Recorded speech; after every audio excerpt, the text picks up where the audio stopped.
Hello, Internet. Thank you for joining us. This is the game brought to you by Dungeon Studios. Happy to be back on this wonderful Monday night, joined by my friends, fellow nerds, other writers, and equally sad and tired people, Dr. Pletorius. Nice, very nice. That's a great intro. I love that. And one of our other friends, Barry the Movie Demon, or as he goes by many monikers, my personal favorite being Hell's Historian. Barry, how you doing today? Pretty good. Good. Ready to talk gaming instead of movies all the time. Well, shame on you, because Doc has lined up an entire segment where he talks to you about movies. So I guess we're stuck. Anyways, for those of you that are joining us, thank you very much live on Facebook. But please check out all of our socials. I forgot to mention in our pregame prep there, Barry, that we do a lot of shameless plugs right to start. And I'm going to begin today by saying, like, share, subscribe, let your friends know about this. If you're listening to us live, spread it out on the socials. Please do. We could always use more people. Also, check us out at our website, dungeonstudios.co, where you can pick up a bunch of cool stuff that we have available for sale, but also the Enderon Chronicle for free now. Is that correct? Yep. They're all right there. All the covers for each month. Wonderful. Yep. Check out each one. Download right away. It's really easy. One click, you're done. Nice. That is phenomenal. Trying to hook up all my groups and everything here in the last few seconds. Don't forget our Kickstarter's still going too, and you want to see us meet those stretch goals. Please jump in there. We have a lot of exciting things on the back burner for the stretches. So. Yep, and I usually say, Barry, at this point in time, we are the worst produced podcast on the internet. We definitely screwed up to start today already. I let the intro go a little too long, didn't click over fast enough, and didn't share it out to as many people as I wanted to. But I think we're good to go now. Besides our Kickstarter and the stretch goals, I believe, Doc, we have unlocked stretch goal number 1, which is Lujor's Alchemist Cookbook, a collection of, potions, potion recipes for crafting in your games. Whether you use an official system or homebrew it, it can be either ideas or mechanics. Either way you want it, it's available there now. We're working on our second Kickstarter, which is a batch of 10 plug-and-play encounters, things you can throw in your game. I can tell you, as a lazy, scatterbrained old DM, it's nice to have material to pick up and slot in that I don't have to worry about where it came from or where it's going. It's just murdering my players as quickly as humanly possible. Yeah, and we're really looking at like where the DM's guide says, 1 to 4 ghosts. So let's look at a 3 ghost encounter and really write something that's got some involvement, some skill checks, give it a little more depth that you can drop into your game. That's sort of the plan. Wonderful. And just a reminder, in our currently active Kickstarter, there are 6 more adventures going from low level to high level. Written by yours truly and Doc, and then obviously play tested and contributed to by all of our staff here at Dungeon Studios, which leads me into my final shameless plug of the evening. If you are a nerd, I hope you are, and you like to play D&D, obviously, you should check out our Discord and join up. We are always looking for play testers, people that are going to help us shape, improve, and in my case, chainsaw the garbage out of our modules. That is true. That is true. It is. For this Kickstarter and our next one. So, thank you very much. Like I said, like, share, subscribe, share it to your friends. Check us out on Patreon as well.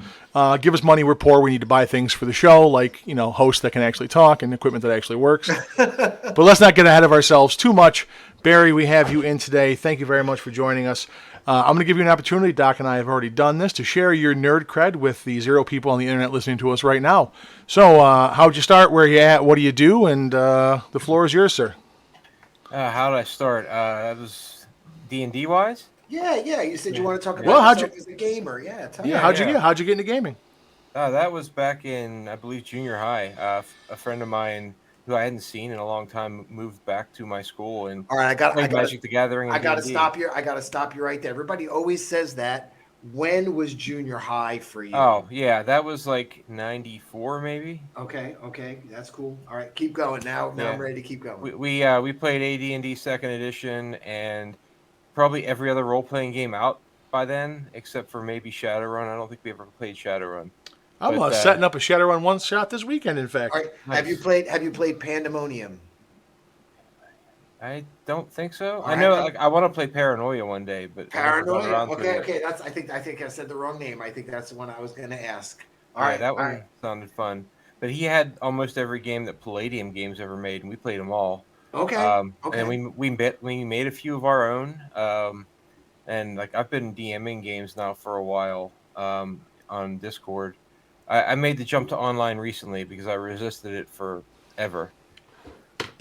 Now wait, Really? did you play through second to fifth, or did you like have a break? I took a break after 3.5, not because it was fourth edition, just because I moved and there was nobody around me to play. I did buy Okay. fourth edition and read it, and I used some of the mechanics from it in fifth edition. But I didn't get to play for a while. I didn't play at the beginning of fifth edition for probably 5 years. Now I cut you off. What were you saying there, Merwin? Merwin No, was intrigued. I was saying I have a Shadowrun one shot coming up this weekend. I'm introducing some people to the game. It's one of my favorite settings. The mechanics, depending on your era, can be are go between dumpster fire and hot garbage. But I love the setting, and I feel you, Doc, with that fourth edition stuff. I didn't have a group to play with during those years, and I had heard early on that it was basically their attempt to turn tabletop D&D into a MOMO to compete with the likes of EverQuest and World of Warcraft. So never got into it, but I did when I got older. Actually, started stealing mechanics from it. My personal favorites are like the skill challenges. Do you do those? See, a skill challenge was my favorite one Yep. there. Fifth edition stole the healing surge and just calls it hit dice and short rest. Right, So Yep. right. those are just baked in. But yeah, fourth edition had some stuff that was good. It was just the core mechanics were just boring. Yeah. Well, from what I understand of it, every class within a category there were four roles, just like you're playing an MMO. There's basically there's four roles. Every class just had differently named versions of the exact same things, and you had the mechanic of tracking cooldown timers, Hmm. which there's enough Yeah, crap to run as it is in a game. Right. Yeah, yeah. I I had can't all imagine that. having to track cooldown timers and all that other nonsense. So yeah, that made it a lot like a video game. But I also LARP and have done so for about 12 years now. Okay. I used to do full contact, and then I moved to lightest touch after I left the DC area, and now I LARP when I can because I'm not near any games anymore. I have to ask you a question. Is there a particular location where your LARPers meet, or like a campaign setting that you guys are set in? Anything like that? Yeah, it depends on the game. There's one in Eastern Pennsylvania that's Star Wars based, Oh, which okay. I like. I haven't been there in a couple of years. They shut down for COVID for a while. I helped write and run a pirate themed one in Central Pennsylvania. The main one Oh, I did cool. was Dystopia Rising, which was zombie apocalypse, and there's like 15 or 20 chapters in the United States. You can find one within probably 4 hours of most people. nice. No, because we were Actually, talking to where our other guest was talking about vampire, right? Vampire LARPing. So I was just intrigued. Now, zombie LARPing, that sounds great too. That's Yeah, fun. well, that unless you was volunteer to fun. be a zombie all day long. I mean, covered in makeup, dragging your feet around all day. Well, I used to Yeah. go to a Zombie Fest in where is that, in Jersey, Yeah. at Asbury Park, where they have the world record for the most zombies assembled Uh, in one location. which year was that? Because I we don't. broke it 3 times in Pittsburgh. I'm sure Pittsburgh probably broke it because this was before COVID and a few years ago. When is Pittsburgh's Oh, record? that was a long time ago, but we set the record and then we broke it 3 years in a row. Okay, all right. We have to see who has the largest zombie record. But yeah, I think Oh, Atlanta took it over once Walking Dead started filming there. Okay, okay. oh, that would make sense. Yeah, I actually know. Speaking back to you mentioned the Star Wars LARP. I actually worked with a guy briefly who is a card carrying, suit having member of the 501st. Oh yeah, I know one of those too. Yep. Yeah, he All lives right. in. I think he lives in northern PA. I think is where he lives at Now, currently. But I cut off Barry. He was talking Oh, about no. his nerd cred, and he was talking about LARPing. So where else do we go from LARPing for you after Let's see. I write for Dungeon Studios, that? but no, here, here. I've always been like a movie guy and video games, but like I ever since I could get on a bike and go to the video store when I was a kid, I rented horror films all the time, and that's why I do what I do now, which is horror hosting, movie reviews, stuff like that. I've I watched every horror film they had in the video store at least once. Okay. Okay. Did you have like a VCR collection? Yeah. Okay. Okay. Nobody knows what those are. Oh, dude, I had the deepest sci-fi VCR collection you could ever have imagined. Oh my Yeah, gosh. I used to go to horror conventions when I lived in Pittsburgh every year, and like met a lot of the indie people. The one guy up there, I buy every movie he makes. He just put out Amityville Christmas Vacation, and I bought it before it was released. Amityville Christmas Vacation. Then we watched it live streaming on his Discord the night before it went live on. I think Tubi has it right now. All right, so you like 5e. What's your favorite 5e release from Beyond? Do you have like a favorite or not really? You're I a don't. brewer. Yeah, I like to make my own. That's fine. That's I like fine. Tasha's Cauldron. Tasha fixed the Ranger a lot. Pretty much cemented the Artificer as a normal class, not just an Eberron thing. And it gave you like custom lineage, which is nice. Right. Stuff Okay. like that. If you're gonna get one extra book, you should get Tasha's Cauldron probably. Okay. Yeah, it's nice when That's a they. good recommendation. Yeah, it's nice when in their attempts to pander, they actually stumble across a good mechanic or two. Like it's.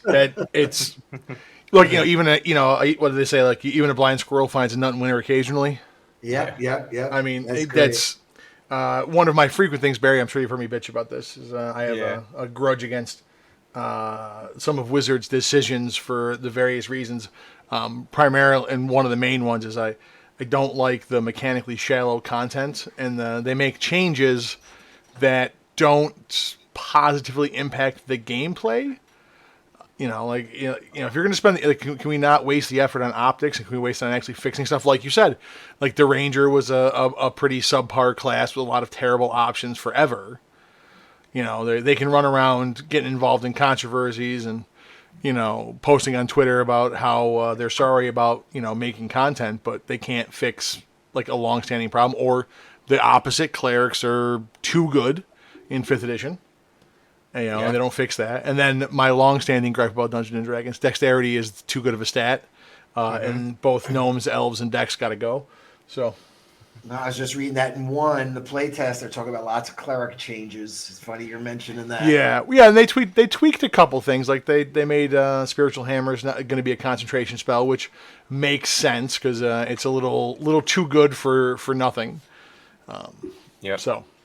It's wonderful. Perception is also just a very important skill. Like if you can get proficiency in perception, you take it. Like it's one of those you have to have things, and they shouldn't design that way. There needs to be something. But that's a core thing. You can't just go back on it. Well, do you remember how? You're an older gamer. Do you remember in 3rd edition how bad it was if you didn't have spot and listen? Like we joked all the time that the intro quest of the game is to find your 5 senses because you don't start the game with them. Yeah, and you'd have at least one trap monkey basically who would go around, listen at every door, try to unlock everything for you. Well, or you were dead. That's one of those. So not to get ahead of our topics and segments, but that's one of those things that is again a mechanical gripe that I have with the system, is that there is just a best of option and a optimal play path, and I don't know that you can really fix that in a streamlined system. Even Pathfinder, which is much crunchier because it's 3.75 D&D basically, it's much crunchier, but it still falls into the same problem that there's an optimal path. So Rangers, the example I listened to, there's just a set path of this action followed by that action followed by this action is the most damage you can do. So why would you do anything different? There's no depth to the mechanics. It's my gripe with Warlock, for example, is that in a lot of cases, playing a Warlock is just how many times can you spam Eldritch Blast till you're blue in the face, because that's really the only thing your class has got going for it. Well, that's why you're playing a video game, not a role-playing game at that point, too. I feel like you're just playing a video game on paper, rolling dice with it instead of just playing a video game. Yeah, the Warlock's thing is those invocations, and then if you just take the ones that make Eldritch Blast better, all you are is a cannon. Yeah. Yeah, and I mean, as we have talked about before, I mean, there's no, there are mechanically boring characters, but in the context of the game, as Doc said, it's an RPG. You can do anything you want. There's the various pillars the game is based on, and exploration, combat, interaction, and discovery. So you can engage. Exactly. Yeah, you can engage in more phases of the game than just combat. But at the end of the day, no, that's true. And there are some people they love that part of the game. Mm-hmm. They want to get into that. I'm the tank, and let me start rolling my dice. Yep. It's almost like being at a craps table. I got yeah, him. those I got him. those people I don't understand. Like it's like and here's the thing. I am a competitive gamer and a tabletop war game person. On top of of being a D&D person.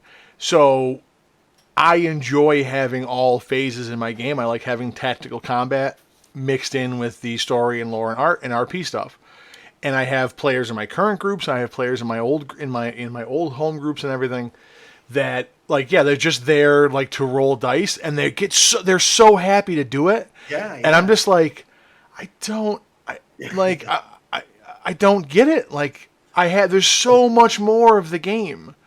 And the most frustrating part, before I get into shit I forgot from last week, the most frustrating part of that is that some of the players don't do anything or even learn the rules around combat.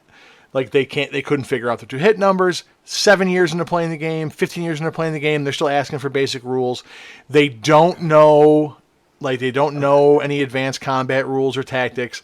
They basically just walk forward and stand in one spot and hit things. And I'm like, okay, if the only thing you're going to do is roll dice and kill monsters, that's your thing. Like, there's this whole beautiful table of options and tactics and things that you can do. At least learn the goddamn rules for it and then do something with it. And they just don't do it. And it drives me freaking nuts. You ought to throw Thaco at those guys who can't figure their hit number out. Thaco is the common core math of the RPG. This is one of these things, man. I do not and will not tolerate that shit with people when they get all crazy about it, and they're like, they go, oh, I saw him. Thaco's just such a good thing, and people can't figure it out. Like, no. Thaco is just. We did away with Thaco in second edition. We're like, it's mathematically identical to have a 19 Thaco or a +1 to hit. So why don't we just add one? Exactly. Right. That's the thing. This is what I had this argument with my friend who's a second edition will die on that hill. And I go, dude, the fifth edition rule, we got rid of that shit like forever ago, because what did you do? You figured out what your add to your roll. You took out half the steps of Thaco. The only thing that you wanted to do was figure out the negative armor class part of it. You took everything else out. You're basically just using the 5th edition rule. Just get rid of the negative, and instead of going from 10 down to -10, go from 0 up to 20. Same fucking thing. And would not let go of it. Speaking of old shit and things, shit I forgot from last week. So we were talking about, well, actually, this has been a couple of weeks discussion. We were talking about morality in gaming. I have a theory about the always ongoing. Yeah, in the modern game, the hero narrative is has died. People do not play heroic fantasy anymore. It's they random about doing the dumb. That's just the way I describe it. It's a gaggle of freaks doing that.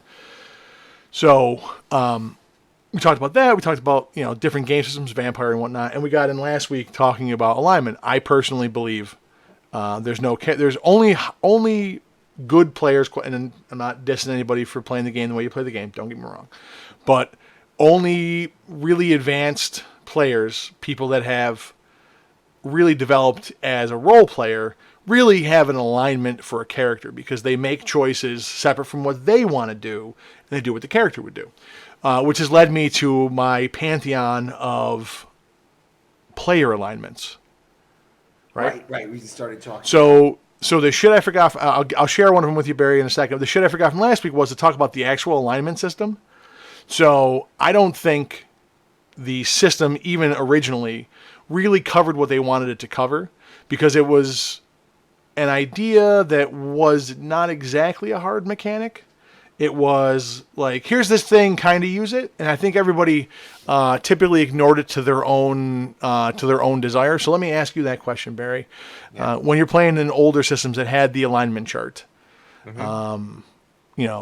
did you use it? Did you swap it out? Did you ignore it? What are your thoughts on it? We always used it, but like I just talked about this the other day with somebody.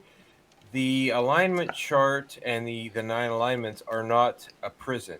They're not you're lawful good, so you have to do this. It's you are generally skewed this direction. My lawful evil character can be a hero. It's a really great cover for illegal activity. But he doesn't have to be good to be the hero. He just has to be doing it for selfish reasons to remain lawful evil. I like that. It's really good for illegal activity. I love that. It's good. Yeah, it's the best cover in the world. No, you're right. I like Well, it's like Batman said to Ra's al Ghul. He goes. I'm not going to kill you, but I don't have to save you. No, and I agree. So I'll give you one of the ones. Actually, you know what? I was going to do a new one this week. Anyways, I'll throw it in right here. Another one of my player alignments. Now, as I said last week, Barry, I don't like people. I hate pretty much everything. And I realized now I forgot to introduce myself. I'm one of your hosts, Grumpy Old Man Merwin, which I've named myself that because I'm old and hate everything. So most of my alignments are evil or neutral. So last week we covered psychotic evil, chaotic dumb, or random or dumb random, and then we covered virtuous evil.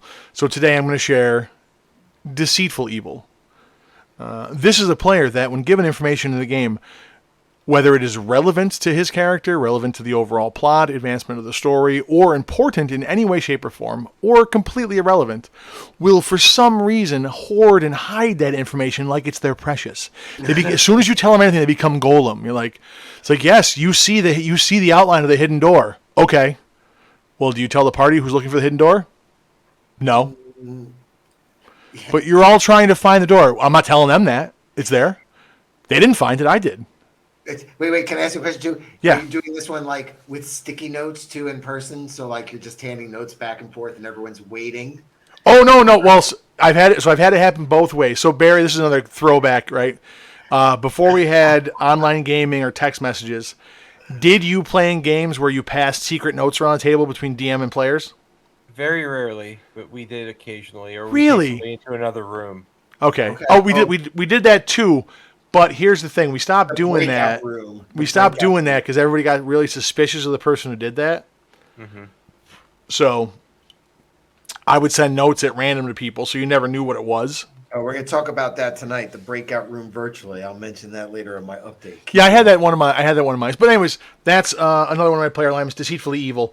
And like I said about the other ones, doesn't necessarily mean that the person in real life is a liar or a bad person, but for some reason they got those ideas into their head. And I don't know whether it came from bad media, whether it came from some weird sort of game thing. Because I've seen that a lot, where people who are, how do I say it politely, douchebag gamers,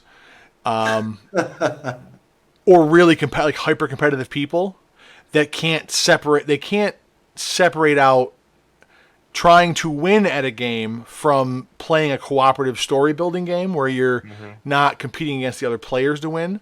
They can't make that switch. They can't turn it off.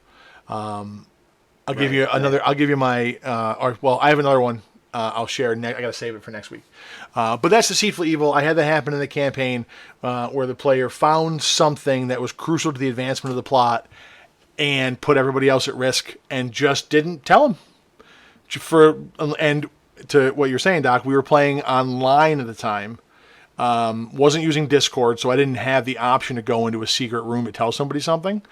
So, we were on the honor system, and the character found the information. I let him know. He's like, okay.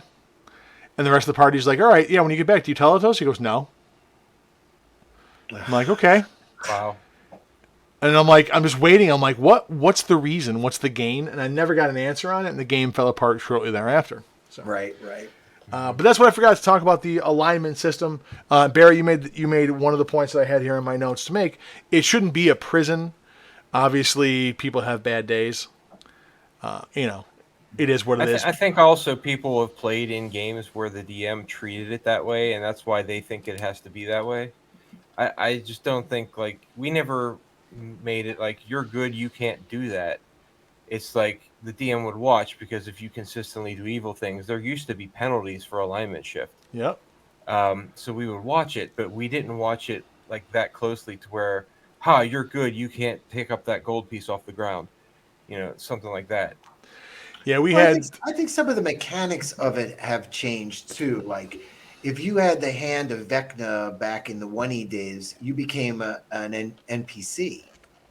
You know what I mean? Like, there seems like now there's more of this accessibility to being evil a little bit more easier. Right. I've also noticed, like, with items like the Talisman of Ultimate Evil, no matter who touches it, good or evil, both creatures are getting damage. Now, I'm kind of intrigued by that, because why is an evil creature getting damage from that? Why are both good and evil creatures getting damage from that? Is there a good amulet that good creatures get damage from? If there's an evil amulet that evil creatures get damage from, does that? I don't know. Yeah, it's like they They tried to build in a mechanic, but it's not really there, I guess. yeah, they shy away from things. That's one of the They're design. kind of still saying evil bad. Yeah, that's one of the design philosophy changes over the years. Is moving away from anything being bad ever, there being any sort of cost to anything. There's no trade offs anymore, and they operate under a simple maxim that I've described as. They ignore a simple rule in their design, which is this: benefit plus benefit plus benefit equals broken, and they seem to completely ignore that. Well, I think the other thing, while we're talking about horror tonight, because I always mention my favorite horror film is Hellraiser 2. Talking about that film, the Cenobites, and they've talked about this, they're not aligned. They are not good or evil. So that's kind of, some of the things you don't always need alignment to be the forerunner either of the gameplay or your Yeah. deities. All right. So since we're already getting into some advanced stuff, really quick though, I want to go over everyone's week in gaming. So Barry, you're our guest. Do you run a home game? Do you play in a home game? What did your week of gaming involve? I don't run any in-person stuff or get to play in any of them yet, but I do belong to a West Marches Discord server where we play at least one game a week, and you have to sign up for missions, and there's X amount of slots, and if they're full, they're full. But I also run games there. I ran a game Saturday, 2 days ago, and it was basically Jurassic Park. They fought velociraptors. They fought kobolds on the back of Deinonychus dinosaurs, I think is how you say it. Cool. Then Is this on Discord? It's over Discord, and I use Roll20. All the DMs have their free What reign. Discord is this at? Give them a shout out. What Discord is this at? Well, we don't. It's not public yet. Okay. Because we're play testing some of our rules still. We're trying to rush to get them done soon so we can open it up. But it's the Inoya Exploration Community. We're like exploring a new continent. Oh, excellent! That sounds one great. hex at a time. Yeah, but they fought a T-Rex, and it almost one-shotted the Paladin. They were like 3 hit points from death from one attack. It dropped the Warlock. Like, they were scrambling to cure the Warlock. And it was the standard SRD T-Rex stat block with like 70 extra hit points and a legendary action. And all the legendary action did was frighten 2 people who didn't hit anything the whole time anyway. Wow. That sounds great, though. So how many people are in this West March, can I ask? How many people do you have grouped in? Players, there's about 12 to 15 right now. Okay. We've got 4 people running games and 1 person planning, one who's like the new DM, who's also one of the players. I'm one of the players. I usually play Monday nights every other week. Excellent. Yeah. And then I do a game Sunday morning with a couple people. This guy wanted to try out a JoJo's Bizarre Adventure style game where you play just a regular human, but you also make a D&D character, which is the stand, which are the JoJo things that come out of your body and fight for you. Oh, okay. Okay. and it's actually working. It works surprisingly well. Yeah, it's a pretty neat idea. Yeah, I like that idea too. Yeah. What about you, Doc? You, I know Oh, you had a couple things come up. it was a big week because I had said they were on Yester Hill in Ravenloft. Again, spoilers out there. Um, my crew were able to stop the druids from doing their ritual. So, what's that? Giant tree and Splinter Winter or whatever his name is did not come out. And they were victorious at Yesterhill, but I actually, in their card reading, I had the werewolves were supposed to aid them against their battle with Strahd, Okay. and they were really hurting at the cliffhanger last week.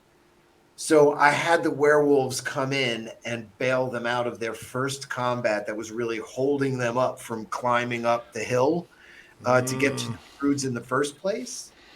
So I got to get that prediction sort of laid into the storyline. So that was kind of nice.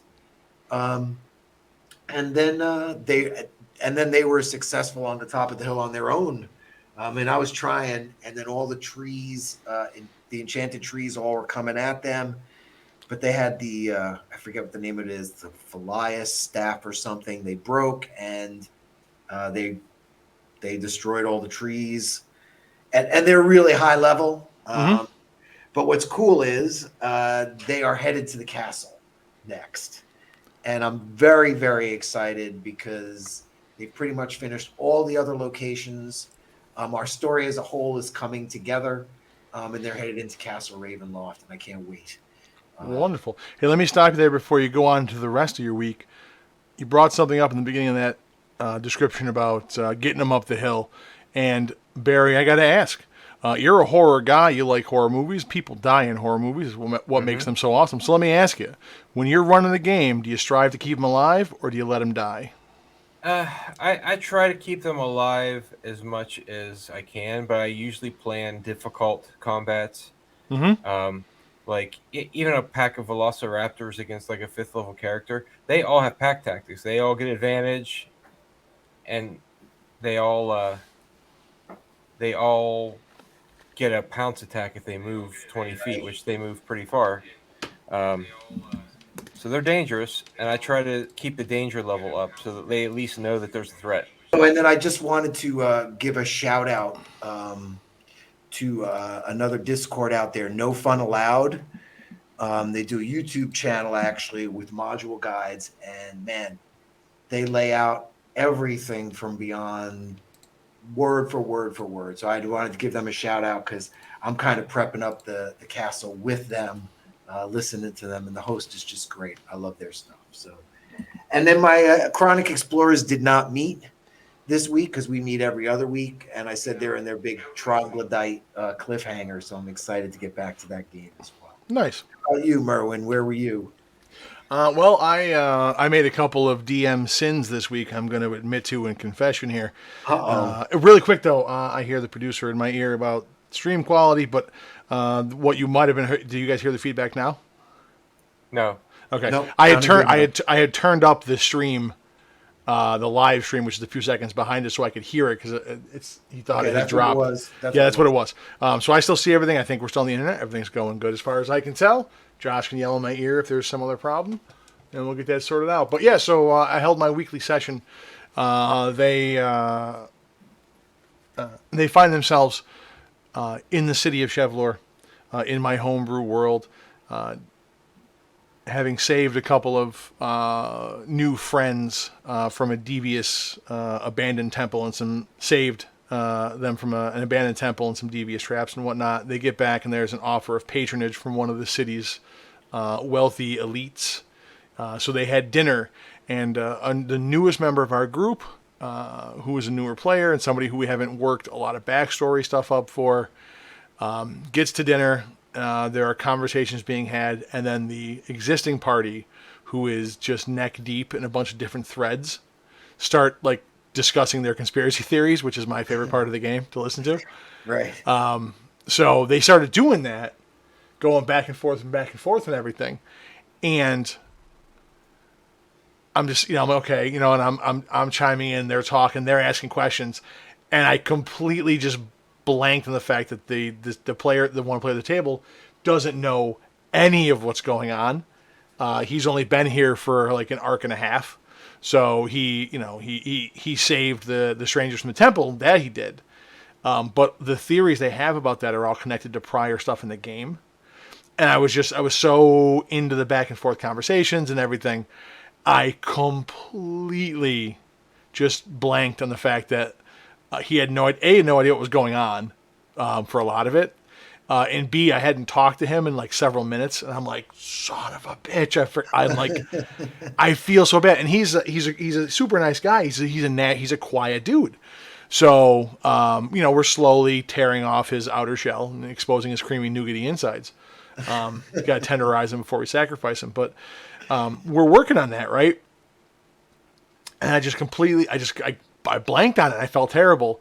And then he had a little bit of stuff that he did towards the end of the session, and I think everybody had a good time. But I'm like, fuck, man, I hate when I do that, but it's tricky because, like I said, we've had a rotating cast of characters, so it's always tough when they rotate. That makes it really hard. So that's the thing.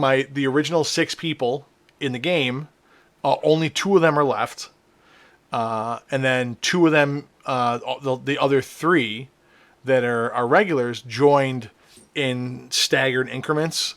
2 of them in the last big story arc at different points. One from the beginning and one about halfway through, or about 2/3 of the way through. And then this one just joined in the city, which of course is supposed to be in the game a mix of downtime and a chance for them to. So it's a bit of downtime for them and a chance to pick up a patron and meet new people and do some, work on some of their own personal stuff, address some old stories. There's a lot going on except for the new person. Do you keep like a log for your players, or is it more off the cuff? Well, funny you ask questions about me being organized. This may come as a shock, but I'm not at all.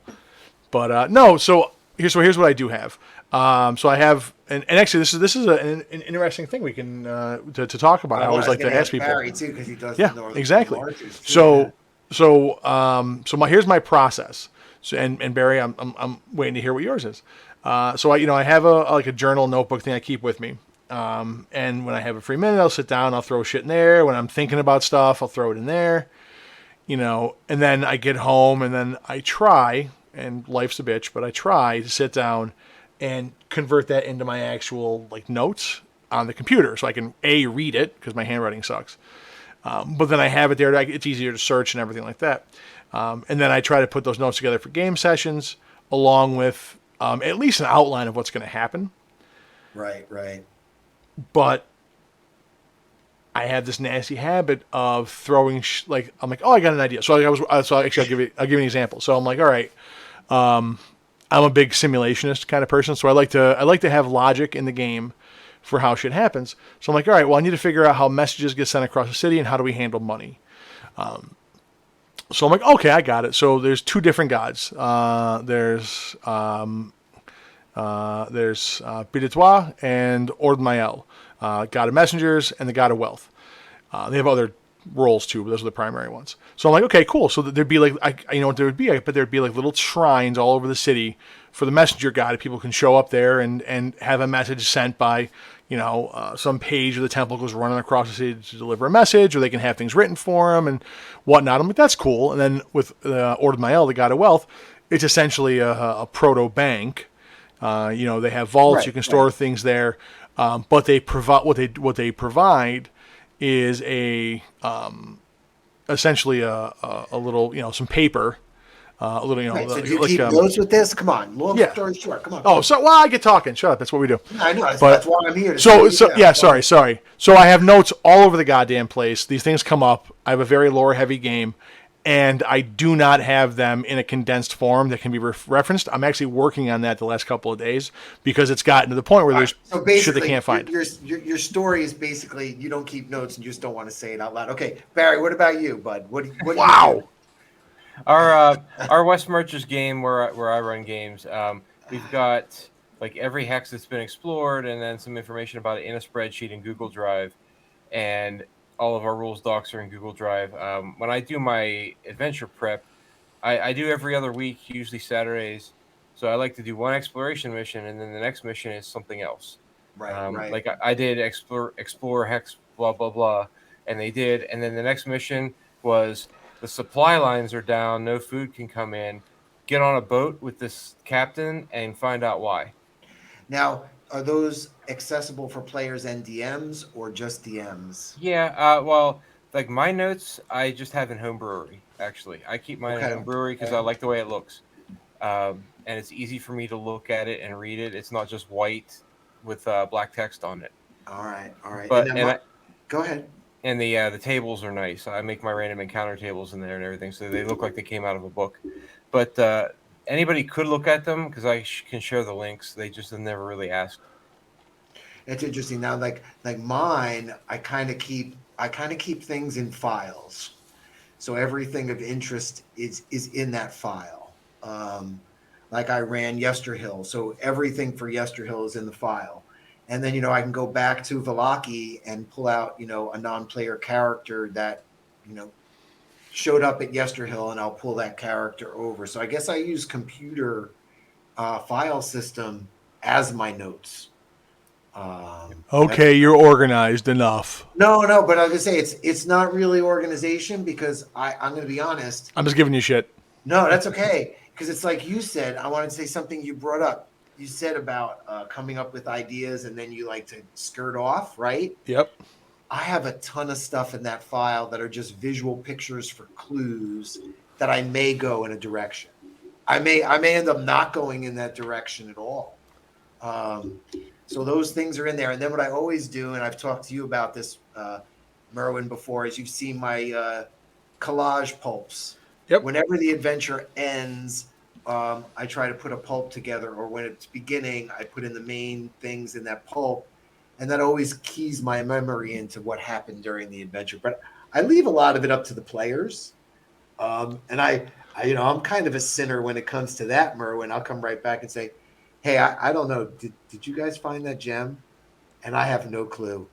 And someone will be like, yeah, I got it in my notes. And come on, I don't know. Jesus. Oh God, you know what happens to me all the time, and they catch me on it. So I never used to take notes because I used to have a good brain. Not so much. So we'll have something come up. Oh, we lost our producer onto the chat. I hope everything's okay. Who's going to yell at me and tell me everything's terrible if not him? Anyways, I'll give an item out and I'll kind of vaguely describe what it does. And I'm like, yeah, I got the write up for you. I'll give it to you. And then I don't actually have the write up and I never finish it and I forget about it. And then they hit me up like fucking weeks later with it. Like, hey, what does this do again? I'm like, oh my gosh. One of my players got me so hard. He got some armor and I said I was going to homebrew it for our campaign. I hadn't homebrewed it. We got there. He's like, what do you mean you didn't get homebrew yet? I'm like, I'm sorry. You had a whole week. I'm like, I'm sorry. I know I said I get homebrewed. I'm sorry. Yeah. Oh yeah. I will tell you right now. I remember this sign from being a kid at the pool hall. It said, "A wife and a steady job has ruined many a good pool player." That sign applies to gaming like nothing else because there's so much awesome shit I'd like to do, but work and life, it's hard to find the time, and I always feel bad about it. Absolutely.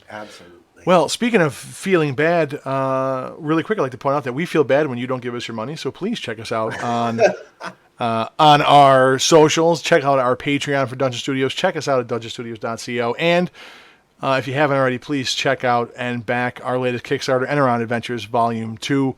Your generosity there is going to go a long way to helping us produce the next set of products for you guys and continue to build out this world, build the studio, and produce things that you can use in your games. Yeah, and give us comments, likes, and shares. And I'm really waiting for like a comment for somebody to give me a topic for Magical Q&A or something, or give us some feedback. We'd love to hear some on anything you're listening to us on.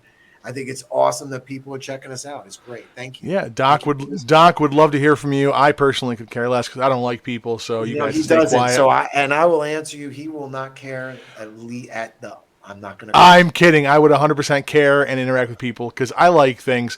But as far as not feeling good goes, I think that means it's time for a visit to the doctor's office. Doc, what do you got for us this week? All right. So Magical Q&A today, our surprise topic. do any of you know anything about tarot cards? I know a bunch about tarot cards. You do. A You do. little. I A do. little bit. A little bit. Let's start with the movie demon there. What do you know, Barry? What do you know about tarot cards? Less than I probably should have, considering I studied them for a project in college. Oh no, then But you might get hit a lot of my topic. Go ahead. What do you got? but I don't remember 99% of it. What I do know is, like I mentioned, that JoJo's Bizarre Adventure game we're playing. Okay. I watched like 2 seasons of it, and everything's based on tarot cards. Okay. Okay. And I know that they're numbered, and I know that my guy's number is 4. and, Yeah, no, that's fine. That's fine. that my wife makes resin tarot cards. If anybody ever wants to see polymer or whatever the hard resin stuff is, Yeah, we're gonna talk about as a that. tarot card. You can come back to that in a Nice. second. We're definitely gonna come back to that in a second. Go ahead. Yeah, excellent. Anything like else from you? All right, No. Merwin, what do you know? Grumpy old man, what do you know? Well, I know that they are a common tool of the charlatan to bilk the dummies out of their money, but they have a long-standing history going back, into the, I think before the Dark Ages, I think, but I might be wrong about that. That's all right. But All right. I but always the, like when you guess. I love when you guess. But the deck is comprised of a series of cards that have symbols, things like Death, the Magician, the Hanged Man, and whatnot.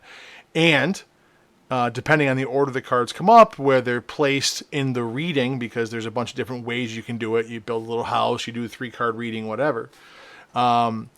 Supposedly, it's supposed to give information, about your past, your future, things you're trying to accomplish, and whatnot. But like all of this kind of stuff, it is vague enough that you can fit a reading into most things, which is cool from a game perspective. If you're going to work this stuff into your game, you can very easily spin some bullshit up based on whatever comes up, because you obviously have the knowledge of And what's that's going what to I go was on. talking about. They had the werewolf card come up, and he was going to be their ally, and this was a perfect opportunity Right. for me to And that shit's great. So it's a good game tool, and I know it featured heavily. Well, it wasn't. It's not called Tarot. It's called Taroka, I think, in Ravenloft. Yes, exactly. And I remember it featuring heavily. I'm ruining all Doc stuff here. See how I am? No, you haven't ruined anything yet. Oh, This is perfect. I'm great. dodging all the landmines. Awesome. Yeah. But I know that it featured heavily in the old version of Ravenloft, and it did in the new one until people got sensitive and had to axe the Vistani people from serious? everything. I think that's a thing, right? Like, I don't know if there's Being axed? something about it not being okay because because obviously, so like we've talked about. Well, there was still some negative that they have a gypsy reading tarot. It's Madame Eva. Yeah. Maybe it's something to that effect. Yeah, well that's the idea. So the problem being the Vistani are obviously a direct analog to a real world culture, and because of that, Right. All right. Well, there's all that stuff. Let's not go there again. Yep. Okay, so no, you're both excellent stuff from both of you. I think the really interesting thing about tarot cards is it is malarkey.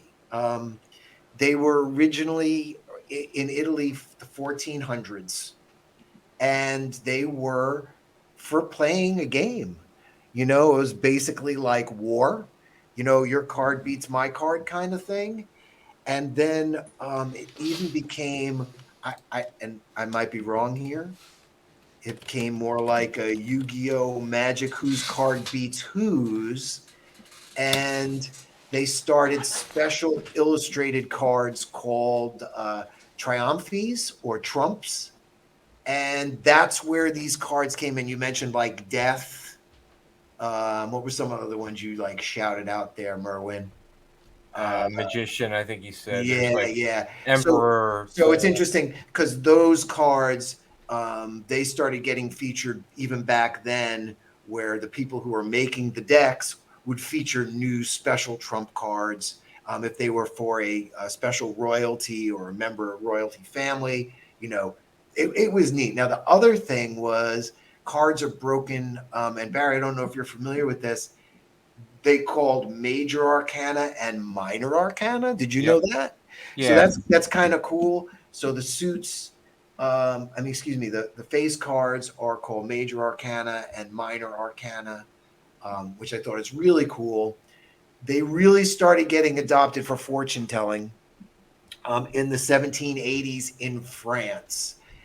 And I like to always talk about where these things kind of time in with something going on in history. You're talking right just before the French Revolution, and a lot of those people were turning, again to the supernatural, in a time of need. So it's kind of interesting that they turn to that again, the tarot cards.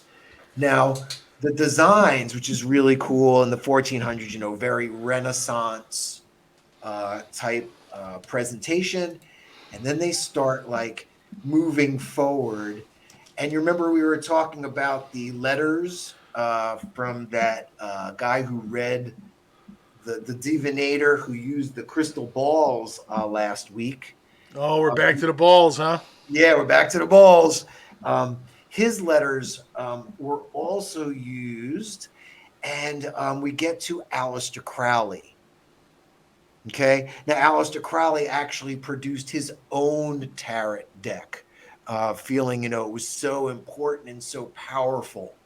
Um, and his deck is very, very Art Deco.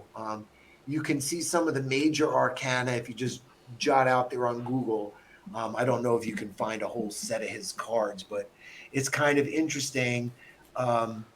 When you looked at, and I started doing my research, they actually start talking about the different sets and when they were printed, right? And there was a set in that 1700 set in France, resurfaces again in the 1970s, and this really hits Merwin. This is really when it became the hokey fanaticism of the whole thing. There are a lot of books written about the different ways to, what were you mentioning, the different layouts to where to lay out the cards. That's when a lot of that stuff really surfaced. That's when, again, the cards became a #1 bestseller. And Capitalism then, always wins. yeah. And then the other funny thing is they talked about in the 1970s, that's when older sets became lucrative to collect and started going up in value, and then the Aleister Crowley cards were up in value, and that's where I talk about. Barry, you were saying that what kind of cards were you talking about here? My wife makes them out of resin. She makes a That's lot of things out of resin, but we have tarot major arcana molds. Yeah, so it's really, really cool. And I've been pitching to Josh that Enron should actually have their own deck of cards. And I didn't realize going into this how deep actually collecting tarot cards is. It's a big, big field in itself. I hope I'm not like cursing myself with tarot cards. We just got a deck, not to plug someone else's product, but the Deck of Many did a Kickstarter a couple years ago for the animated tarot. Okay. I just got it like 3 weeks ago. I kickstarted it at least maybe 2.5 years ago. But since it took so long, they sent me the whole townspeople deck and 4 of the spell cards, just as like a thank you for waiting present, which was kind of cool. I really like the townspeople. It's like immediate NPCs on a card with a moving picture. Oh, that's awesome. That's awesome. So I'm really pitching a deck because I know we also have an artist on board that specializes in doing cards too. So it'd be nice. Really cool thing to incorporate in one of our upcoming modules. Yeah. And Barry, don't feel bad about pimping, hyping, or shouting out other companies and producers of awesome things like the Deck of Many or Hit Point Press or anybody, because they're all welcome to come and sponsor the show. More than happy to read your ads. True. Would love to have your money. And again, we always the products are pretty cool. And we also talk about this not being a place where we want to shut people out. We want to be one big game. We're not trying to shut anybody out. We're all in it together. Well, speak for yourself. No. But no, I like to support the community. One of the things you may have heard me mention a few thousand times is I got some gripes with Wizards of the Coast. So I'm very happy that, with the internet and the way everything goes, that we can have things like independent studios, our own Kickstarter, different game systems, things to enhance your games. I like to have a good production quality in my game. Everything from 3D printers all the way up to, like you said, spell cards and awesome little accessories and whatnot. That shit's all amazing. So, all right. So the last thing there, I was talking about tarot. I think the other thing, there's a lot of Egyptian mythology has seemed to emanate into the tarot. But doing a lot of research there, that seems like something, again, that was sort of trumped up during the 1700s, during the Paris days, and got included in the publications of them and just sort of carried over. I was looking at some Egyptian mythology where they do use cards for divination, but nothing compared to, a tarot deck. I also found it intriguing that cards themselves, and we talk about trying to interject this into your game.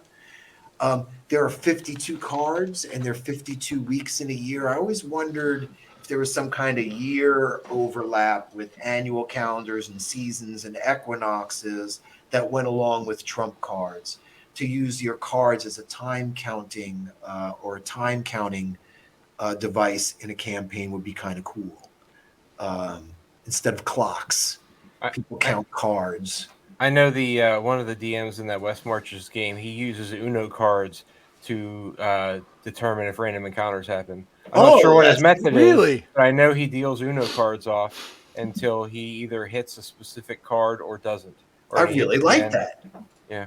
I like that. So incorporating cards, since we use dice so much, I really want to talk about incorporating cards. And now I feel like I can talk about this story now that I'm like super old dude, super OG. Back in college, and we were doing all that illegal recreational stuff. Of course, only legal stuff. So what we did was we had a deck of playing cards. And, if you had a friend of a friend of a friend that wanted to, get some stuff, you handed them a playing card and they would come to our dorm room and they'd slide the card under the door. And we knew it was like, cool. Like this is somebody, even if we didn't know them, a friend had sent them, kind of thing. And I actually use that in my campaigns all the time. That's like my Thieves Guild, that everybody's got a deck of cards, or they have a playing card and that's how they gain entry so that's how I know I incorporate a deck of cards in the game every time. That's like my super Thieves Guild thing. Any of you guys? Any other cards incorporated into your gaming? Well, I mean, I've done, like I said, I've done the card thing a couple of times as far as, delving into Ravenloft stuff, but also using it for other kind of fortune tellers. Okay. Never for gambling.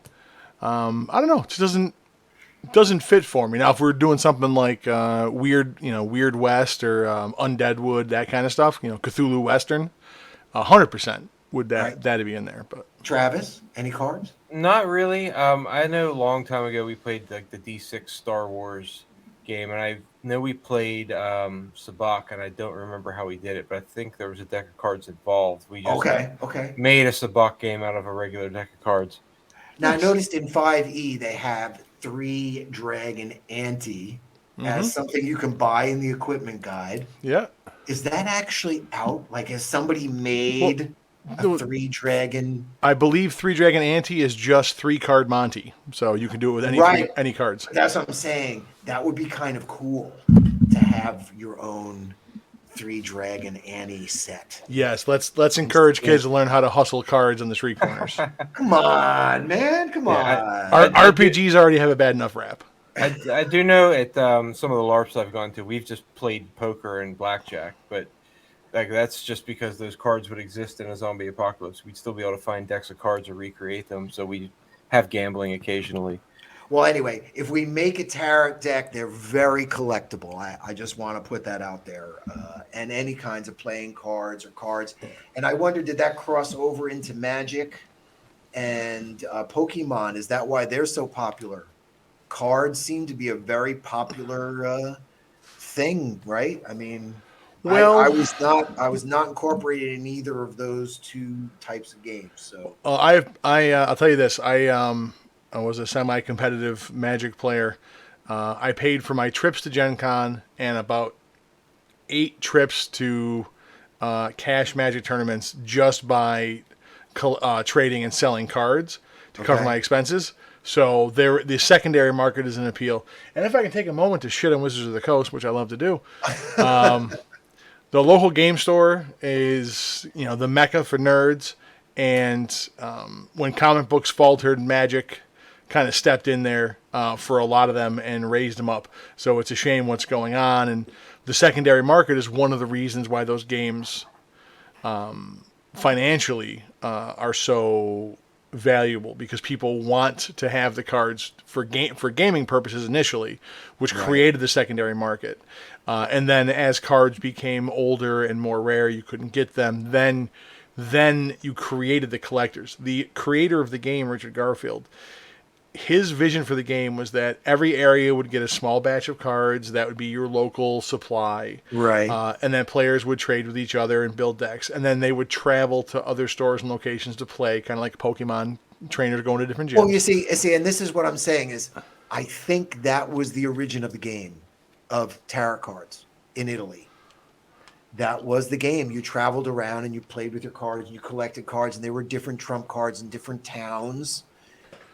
So it's sort of the same theory. That's what I'm saying. I think they used the same theory to lay it out and capitalized on it, and put in fantasy monsters and creatures and. Yeah, but there's something special about about Magic. Pokemon makes sense. Kids grew up on that cartoon, and that's the thing. Just like Yu-Gi-Oh, like there's a certain segment of the nerd population that loves that shit. Like I never played the game, I never got into it. I watched the cartoon a little bit though, because that shit's epic when he Heart of the Cards and he pulls the fuck, whatever. Right. They always did. The cartoon did a great job of selling that. But Pokemon, I think, is just people came up in that generation, like and not necessarily play the game, but they connect to that from their childhood. It's collectible and they have a value. So spending $5 for a pack of cards isn't a bad idea, because you could pull something worth more than that and sell it, or just keep it and be like, hey, cool, I got this kind of thing. But Magic's in a space of its own, because it has all those things, but also the game is what got people in there playing the card game, initially, because there's no license for it. It wasn't like it wasn't like the Highlander card game or Netrunner or Vampire, where or the ill-fated Spellfire, the D&D one, which I dominated the only tournament in Syracuse of, by the way, but that's a whole other story. Love that game. But all those had licenses to draw on to get you into the game. Magic was just cool art and some fantasy references to trolls and dragons and things. There was nothing. Right. And the artwork kind of sucked you in, and then the game was fun. I mean, it was a fun game to play. So yeah, it had good mechanics. I kicked the Magic habit twice. Yeah, no, I'm with you, buddy. I was in and out a few times, kept going back in, and I made a serious run to try to get somewhere as a player at the end of the golden age, and just like the sign in the pool hall, a wife, a child, and a steady job ruined my Magic career. So God bless them. They're still here. The cards are not, and I guess I can't get rid of them now because I'm stuck with them. But that being said, all right. Well, my last bit is that's it for tarot cards. Okay. You guys both gave how you input them. I just think we can break into our topic now, which is we're going to get to talk about horror. And as a little introduction, I brought this poem, and Yes. I'm kind of proud of it. This is in the Library of Congress, published in 1999. And what's really cool, it's kind of cheesy. You enter a poetry contest, right? And you get published and you think, oh, well, they're just selling a book. But they came back to me after I'd already been published in the book. And I was actually, they said I was scored as one of the top 10 finalists. And at the time, they invited me to come to the poetry competition, and I couldn't make it at the time, whatever, I had a job, the whole thing. But this poem is actually recorded by the National Library, National Congressional Library. So this is like in DC, recorded. So I think that's kind of cool. For 1999, is one of the top 10 poems in the country. I'm kind of excited about that. So this is called Mary Shelley Knows Me. We're talking about horror tonight.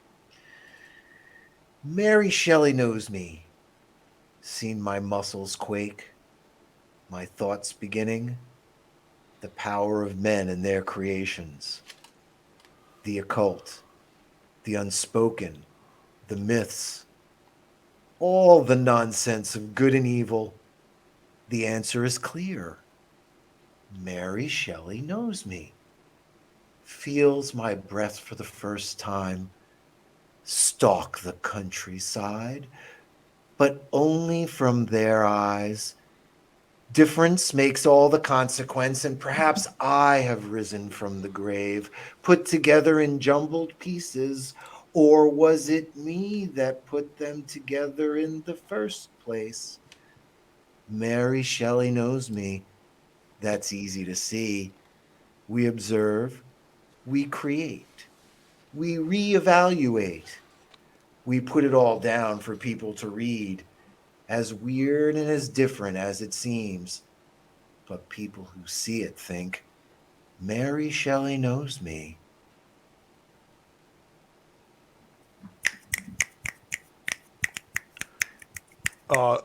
Not snapping at you. It's not going to happen. Come on, man. How's that? You like that? Yeah. It is a thing. Yeah, I like it though. I'm very inspired by, of course, that whole Gothic era with, Mary Shelley and Lord Byron, the creation of Frankenstein and Dracula and their whole contest, to out horror story, tell each other. And then these things become, major cultural icons in our subconscious and our conscious lives. So, that's just a quake. So I really appreciate everything about Mary Shelley and Lord Byron, everything they did Gothic-wise. So that's my shout out to them. Well, very nice, very nice. And I love horror movies. And Merwin says the greatest horror movie is Halloween 2. No, I did not say that. Halloween? The original Halloween. All right. So Barry, what is your top of the top favorite horror movie? And I know it's hard to just pick one. No, it's not. Oh, okay. Hands down, my favorite probably movie of all time is Killer Clowns from Outer Space. I am with you 10,000%. That is amazing. Okay. I got to see it at midnight at the theater where I started hosting. Really? In Pittsburgh. They did a midnight showing of it, and I told my friends, I'm like, hey, I'm going. You live like 10 minutes away. Let's go. They serve beer there. So we went and got to watch it at midnight in a theater, which is awesome. What is your favorite kill from that movie? Probably when they... I gotta say it's the I think his name's Shorty, the little one, where he's boxing the biker and he's like, what are you gonna do, knock my block off? And he uppercuts his head straight into the trash can. All right, I that's not first of all, none of the kills in the movie are bad. The movie's phenomenal. No. I'm torn between the crazy straw and the T-Rex finger puppet or shadow puppet. Those are the ones that stick with me. That's my other good one is Officer Mooney. He's like, you're not going to make a dummy out of me. And then later on, they turn him into a ventriloquist dummy. Right, yeah. That movie is great. So let me ask you, Barry.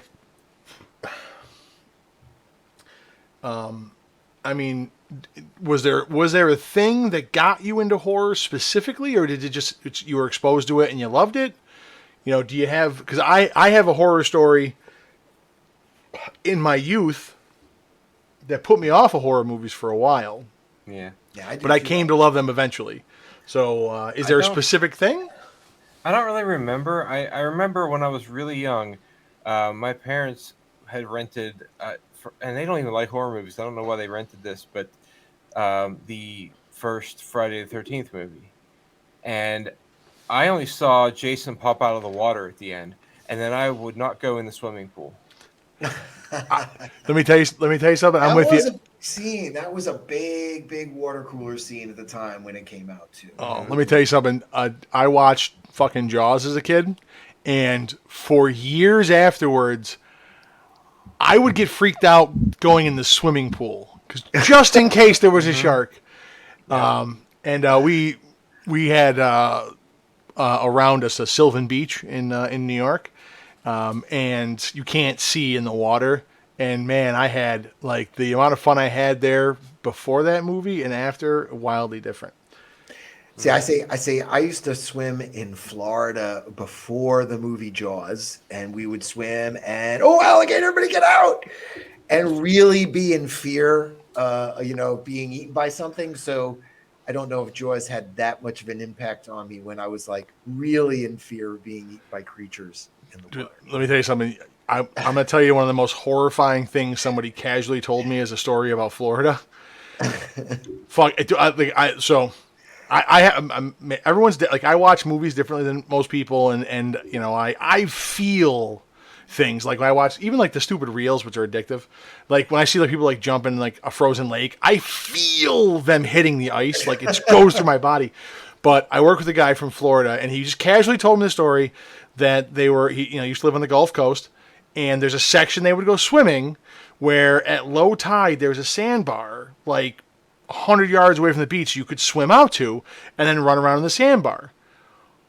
But when the tide came back in, that sandbar vanished. And you were out there where like the sharks and shit are. And he's like, yeah, he goes, we'd swim out there. We would do it as a dare as kids. We'd swim out there and can you get there? And then how long could you stay before you swam back? We thought it was hilarious. And I'm like, I'm like, he's telling me this. And all I can think of is being on that goddamn sandbar and the water first washes over your feet and you realize that you've stayed out there too long. So do either of you know what horror movie takes place in Florida?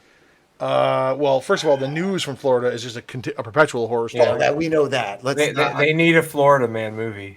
No. Come on, seriously. Do you know? All right, give me a second. I'm gonna think. Give me a second. They give you That's a tough one.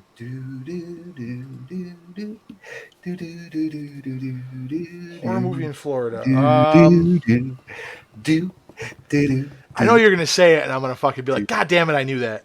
Yeah. Ready? Jeepers Creepers takes place. Dude, I was gonna say that, and I'm like, wait, no, there's cornfields. That's in Kansas, right? No, like, no, I did because he's like a scarecrow dude. Fuck. Okay. That is the Florida Man movie, basically. God damn it. Florida Man hollows people out and eats their eyeballs. Yeah. All right. Yeah, so we're talking about The Exorcist is actually Washington D.C., right? Yep. And then Maryland's. All right. Well, hang on a second. Don't. No, just because Barry and I are both Maryland. We're not skipping over The Exorcist. If we're gonna bring it up, I gotta get Barry's opinion because I think we had this conversation offline before, but I want to have it here for the world to hear. Okay. Where do you put Exorcist in one of your top as a top 5 horror movie? Yes or no? Probably not. Okay, so I'm with you here. What's your reason why it's not in top 5? Okay. It's not really scary. It never was to me. But I don't really love the religious exorcism movies all that much.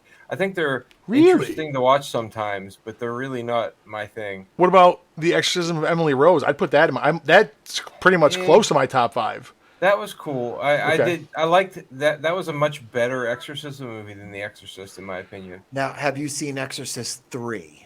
Yeah. Which is the best of the Exorcist movies. What did you think of that? True. Yeah, I haven't seen it in a long time, but I have seen it. I think that one was better. Then that's how I felt too. That one was really. I can't knock The Exorcist too much because my last live hosting gig in 2019, I think, was The Exorcist on Halloween night. Nice. And that was a lot of fun. And I think The Exorcist 2 comes at a certain time period. And I feel like that's the big dynamic shift from the old Hollywood monsters to where you have the dawn. After Exorcist, you have all the other newbies come in. Mike Myers, Nightmare on Elm Street, Freddy. That's sort of the turning point for horror, I feel like. A big turning point. Well, but I do agree with you. It's very different than other horror movies and it definitely is a lot of Because it's religious. boring as shit for two of its 2.5 hour runtime. A lot of religious Essentially. undertone. Dude, the middle of that goddamn movie is death. It's the most deathly boring. Like, I have the amount of times we've gotten together because my friends are horror movie fans. Which actually, shit, you know what? I should tell that. I have so many good stories to tell, but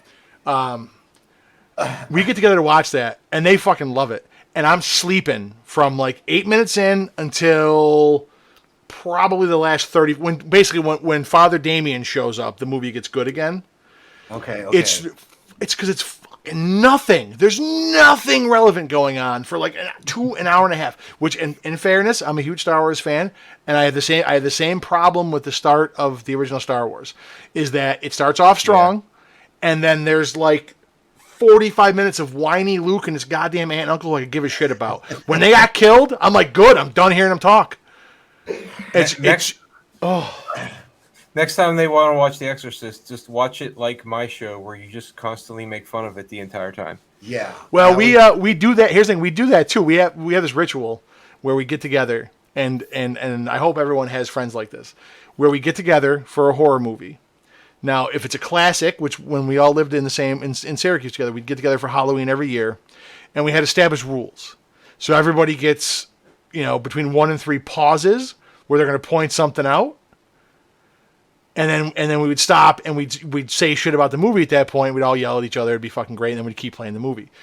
We did that. So we did something very similar to that, and some movies were just fucking terribly bad that we tried to watch, and the pauses were hard and heavy because we're like, this is ridiculous.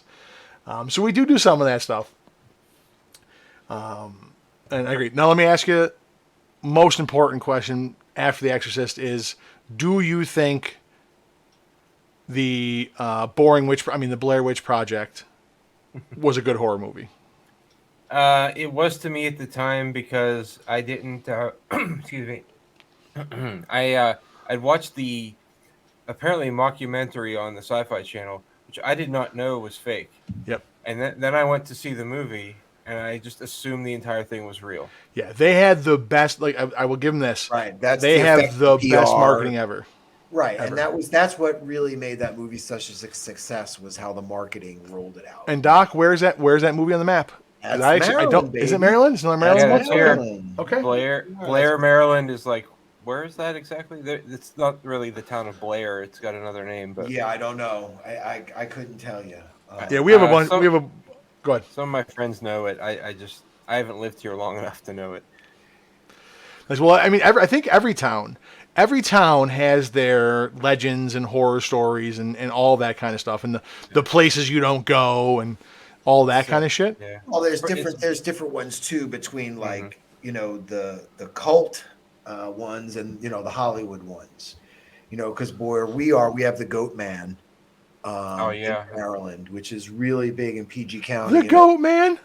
Yeah, the Goat Man, and supposedly too, the Goat Man was it was a military experiment gone awry, and he escaped. And then you also had a lot of nuclear weaponry that was stored here as well. So there's sort of some nuclear radiation thrown in there. Okay, yeah, as all well. right, we're good. So it's a big toss. And over in Virginia, they've got the Bunny Man. That's right. What? That's right. Yeah. At the Bunny Man Bridge in Fairfax. Yeah. Oh, jeez. Hey, really quick, let me throw in a shameless plug and a segue, and then I have a story about one of my local horror legends that I'll share with you guys. For those of you listening to us, thank you very much. Please hit like, share, and subscribe. Check us out on all of our socials. Check out our Patreon. Check us out on our Kickstarter for the Enron Volume 2 Adventures. Check out our website, dungeonstudios.co. Like, share, and subscribe. We appreciate it. And for those of you that are like, why the hell aren't we talking about gaming? I promise you we'll get back to that, because we're going to get into some gaming-related horror topics the second half of the show. Absolutely. So we're definitely going to get into that. Please don't get tuned off. I hope you guys enjoy the content. But that's the beauty of these conversations. They go where they go. So we have a bunch of local ones where I'm from. 13 Curves. He's got a bunch of them. There's one place called Gulf Road. Has another. But my favorite one is actually completely made up, but it terrorized the locals where I lived. in the apartments that I was a teenager in. We're right by Onondaga Lake, which is a disgusting, polluted lake. It used to be used to have an amusement park on the shores of it in the 20s and 30s, and then Okay. Allied Chemical moved in and started dumping shit in the water, and now you can't go in there. It's like one of the most polluted lakes in the world. They've tried to fix it, but you can't. You just can't swim in there. But where I grew up, there was a legend in the apartments, and the kids would get people to believe that there was carp man, and that. Because you get the big crazy radioactive fish from all the waste getting dumped in the water. Right, That right, some yeah. hobo stumbled off the tracks and fell off the railroad bridge into the lake, and was bit by radioactive carp and became Carp Man. So the older kids would tell this to the younger kids, and every so often they would convince one that to go down, across the road over the railroad tracks to the lake for whatever reason, and there would always be an older kid hiding out in the bushes, and when people got near, then he would begin to make the Carp Man sounds. And the little kid would go running back, freaking out, and be like, "You heard Carp Man? If you've heard Carp Man's coming for you." And they would fucking terrorize this kid for days. Probably horrible things to do to people, but that shit was hilarious when I was growing up. The Legend of Carp Man. That sounds like super local to your area, though. Oh, 100%. But here's the thing: how many of these legends, and this is how many of these legends were created by somebody? Oh yeah, exactly. For the purpose of either punking your friends, or, and we're of an older vintage, gentlemen, of convincing your girl to go to the horror drive, and once she's adequately freaked out, you park somewhere and you comfort her because she needs to be reassured. Absolutely. Come on. Absolutely. Come on. Yeah. No. Absolutely. Goatman is associated with Governor's Bridge. Okay. Which is a bridge back in the woods, the whole 9 yards. Yeah, absolutely. Yeah, our 13 curve, the 13 curves went back to legitimate horror stories from where I grew up. 13 curves, supposedly, a married couple had stopped on the side of the road for some reason, and then, they both get killed by a passerby who doesn't see them, and then the bride walks the curves looking for her husband. And if you woe be to you if you stop and pick her up. That's one of those legends. There's a ton of those. The classic white lady. Yeah. Yeah. 100%. So let me ask you a horror movie question, Barry. So I know on your channel, we talked about this before. On your channel, when you review movies, you're stuck doing stuff in public domain for copyright reasons. So you watch a lot of classic older horror films, and this is one of the rebuttals that I've gotten to the Exorcist conversation a few times, and you are the most knowledgeable person I can think of that I've ever talked to answer this question, because you watch old horror movies. So the rebuttal I get is, well, you only think The Exorcist is boring because it's not a murder a minute, it's not a gore fest, it's not a slasher flick. It's building the story and all that kind of nonsense, right? Yeah. So let me ask you, as a connoisseur of older movies from a generation when we weren't all, our brains weren't rotted with 30-second, video clips and sound bites, is the bulk of what you see in older horror movies that kind of slow burn, or is there something that makes Exorcist bad that isn't a symptom of its time? Something that you've seen good in other horror movies that were older than it? Most of the older ones are slow burns. I bring it up in a lot of the intros to stuff, like the Vincent Price House on Haunted Hill. It's a slow burn. There's stuff going on, but nothing all that exciting. Well, and I think that goes what you said, Merwin. I think Vincent Price, that kind of horror in that time period, was to bring your girl to the date. Mm-hmm. And the slow burn was you weren't going to miss anything because you were making out. That's how I saw the movie Titanic, but we basically didn't see it. Yeah, right. I'm with you. I've had a few of those. I think that was part of that. I think that was part of it. I think the other thing about The Exorcist and that time period, I think about like Deliverance 2. Mm-hmm. They're trying to cross into the reality too. Like Blair Witch, I think a lot of people went to Exorcist in the 70s thinking it was real. As strange as that sounds, the boring parts made people think it was like reality I TV. don't agree. I don't believe that. But when you went, then that's what it felt like. You see, that's and I think the other thing we're not taking into consideration for all of these older movies, and Barry, I don't know if you can speak to this. Source footage. I think a lot of times stuff was filmed for these movies and they ended up with whatever they ended up with, and then the editor is really to blame for what ended up happening. I don't know about that specifically, but I do know going to the movies in the 50s and going to the movies today is a completely different thing. Right. Back then, you didn't have 400 television channels and 8 streaming services in your TV. You went to the movies to see things, so it was a communal experience that everybody went to see these things.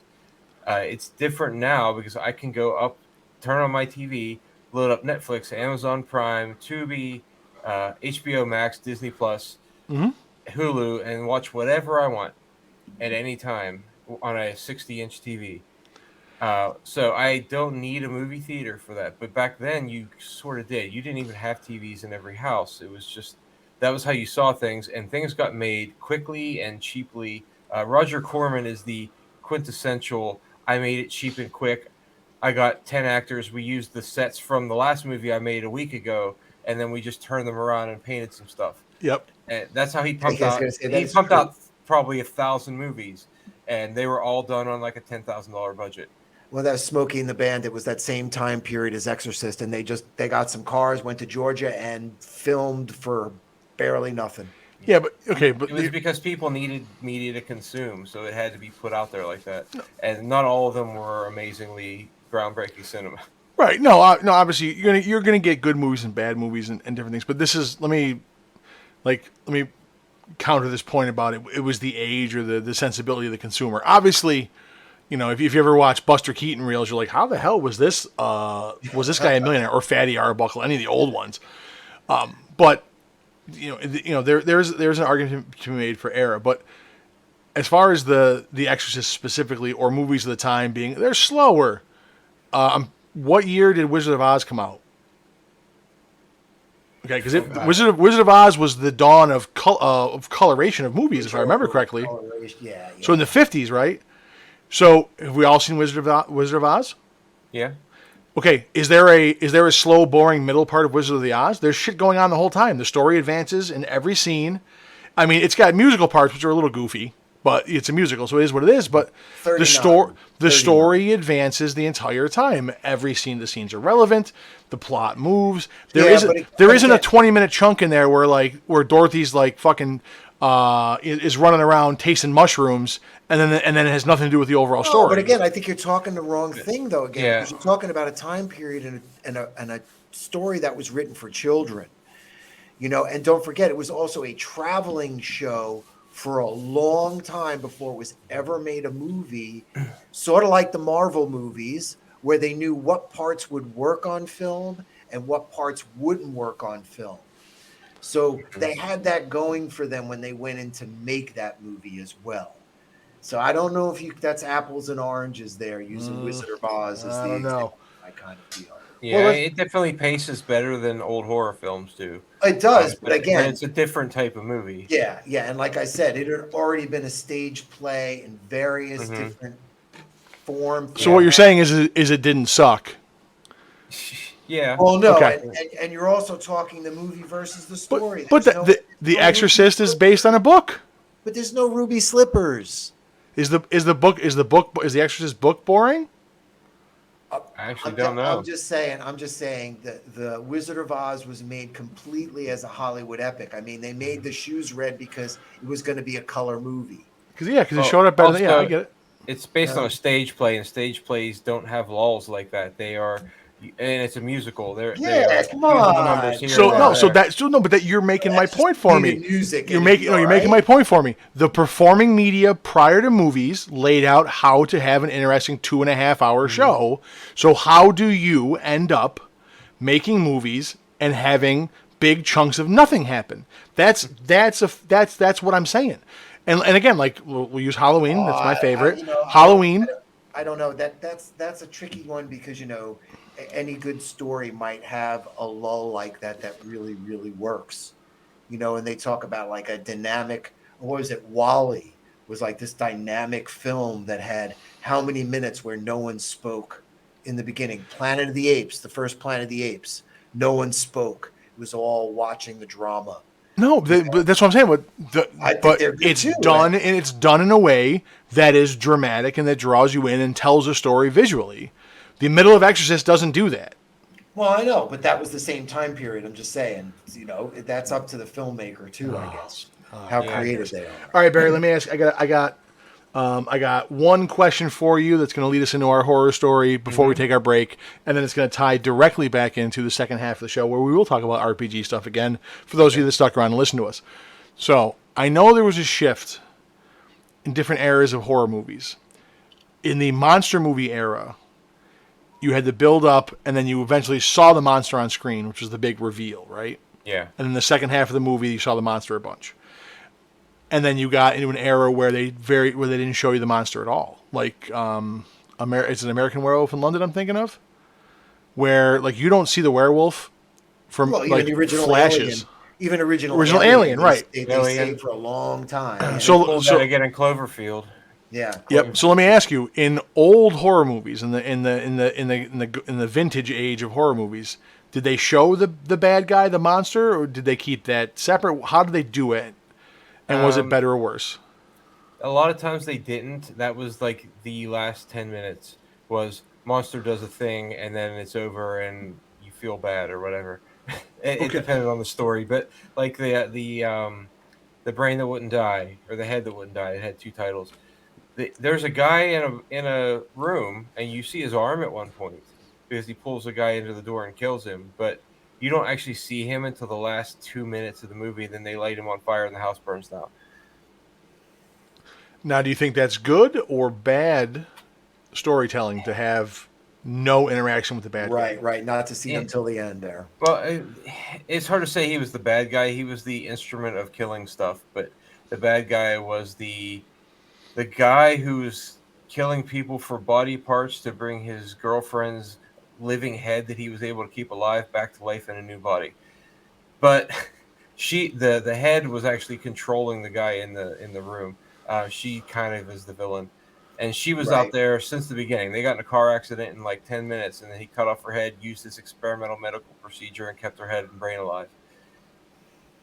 Okay. So it was a nice thing because there are certain cuts of the movie where you don't see a lot of the stuff because, like, I think he bites off a guy's ear and they cut that out of a lot of versions. But not on mine. I have it on my show with the uncut one. Nice. They weren't really used to gore or like a deformed body all that much, so they used it sparingly. The sci-fi films from that era, you saw a lot more monster. Right. Yeah, that's definitely true. Yeah. Yeah, well, I think science fiction, what they just kind of accepted they were going to be cheesy. I think, Yeah. and they're like, they just went for it. It is what it is. So, last 5 seconds before we go into story time, what is the best classic horror movie everybody should watch at least once? That's a good question. Oh, I have my favorite. I've not seen all of them. Ooh, really? I'm still going through a list of things. The next one I'm doing is The Corpse Vanishes with Lugosi in it. But anything with him in it is great. The guy just looks creepy no matter what they do to make him look good, and he looks like a bad guy, and he usually is. And he's just good at it. I liked Frankenstein, like the original Frankenstein was a good one. The Universal. My favorite is the second, Bride of Frankenstein. One, because it's got the perfect combination of horror and comedy. You really see that like shine through. And then, of course, it's got Dr. Pretorius in it, of course. And then what really is cool is then they had the real film of God and Monsters. And you can see sort of the behind the scenes Hollywood while that movie was made. So I kind of like that whole seeing both sides. And I've always loved Bride of Frankenstein. It's one of my favorites. Very It's nice. my only weakness. The one that I would recommend, and I have, and shame on me for not going back, but I was traumatized by Salem's Lot as a child, Okay. and I think that movie, I'm like, there's, maybe it doesn't hold up today. I haven't watched it in a lot of years, but I remember my evil cousins, sleepy 7-year-old me. They put me in the rocking chair. They said, "Oh, we'll throw a movie on for you." Gave me a little blanket, and then you just hear the on the window, and I'm like, done.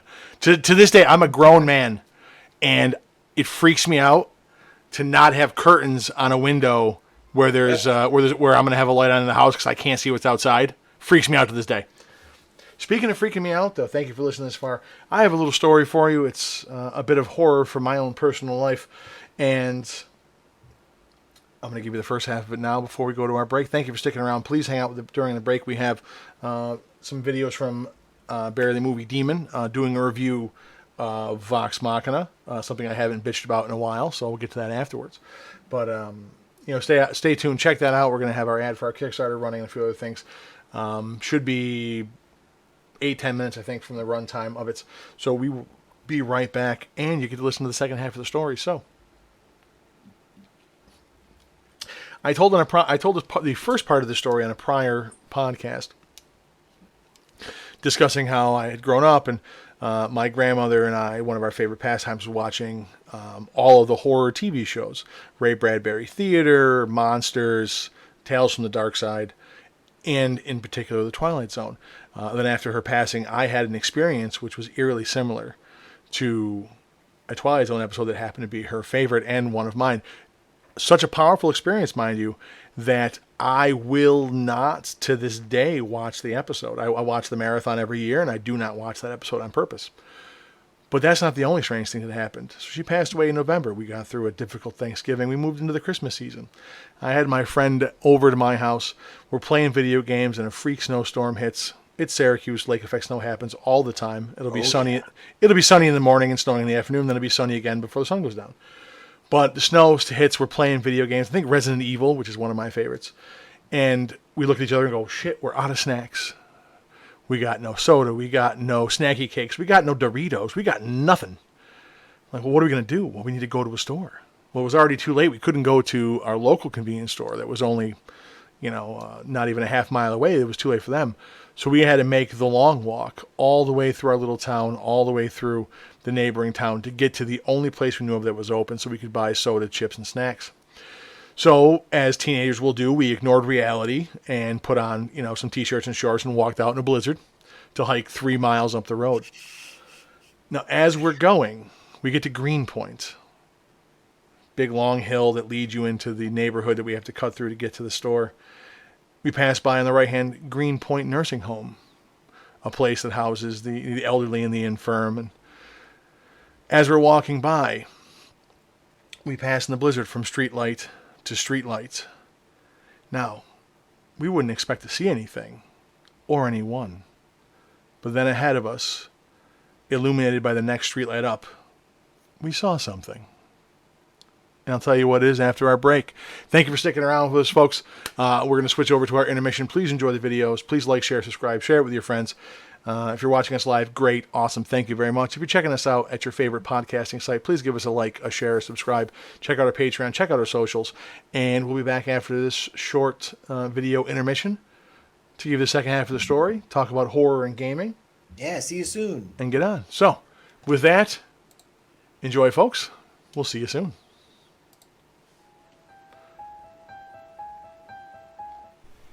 Hello everybody, it's Barry, and I'm doing a review today. I might start doing more of these as time goes on, because Amazon Prime has some weird stuff on it, and sometimes some really good stuff. I might just do things I watched on Amazon. But tonight, we're going to do Critical Role's The Legend of Vox Machina, or Machina, or however you want to pronounce it. I don't even remember how they pronounce it. It's an animated show based off of the podcast Critical Role, which is a bunch of people playing D&D for a very short description of it. I don't watch it. I'm not really a fan of it myself. It's a very loyal fan base. But they made an animated series of their characters. From what I understand, this is before Critical Role podcast. This is their home game. This is the story of how everything worked for them, or for their characters in D&D. It's on Amazon Prime. It's a show with new episodes coming out on Fridays. It's not all up there. You can't binge watch the whole thing. But as of this taping, there are 3 episodes, and I've seen all 3. And they host watch parties, I think, Thursday nights on Twitch on their website. And I'll put the link in the description below so you can get to their site. As some of you know, I'm a nerd. I play LARP, role-playing games, D&D. I've played off and on for 20-something years now. So, yeah, like this kind of content is stuff that I would generally enjoy. Sword and sorcery type stuff. And not all Dungeons and Dragons based media has been a hit. There's been a lot of misses, including the Dungeons and Dragons movies, which are just not good. But this one, let's get started on actually reviewing the content. The animation is nice. This isn't. If you go on Amazon, there's a thing called Arcane, which is League of Legends, the video game. It's a show based on that. It's like cel-shaded CGI animation, and that's just not for me. This is more not hand-drawn, because I think everything's done on a computer nowadays, but hand-drawn anime style, or newer anime at least. And it just looks really, really nice. And animated series, as opposed to live action, I can totally get behind. It's a better way to convey certain things. It's cheaper. Special effects don't really cost you anything. You just draw them. You don't have to spend hours and hundreds of thousands of dollars paying somebody to make your special effects. I like the animation. It's a fun show. It's reminiscent of a Dungeons and Dragons game. There's some modern day stuff interjected here and there. They drop the F-bomb a few times. There's just it's done for humor, I believe, and it's what happens if you're playing a game of it around the table. You break character and make a joke here and there. Maybe you don't speak in character all that well because you don't want to sound weird with a weird old English accent, so you just say modern day stuff and assume it's translated. Some of that makes it into the show.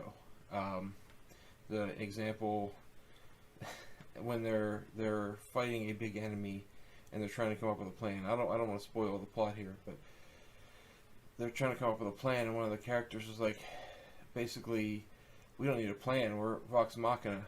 Let's f things up.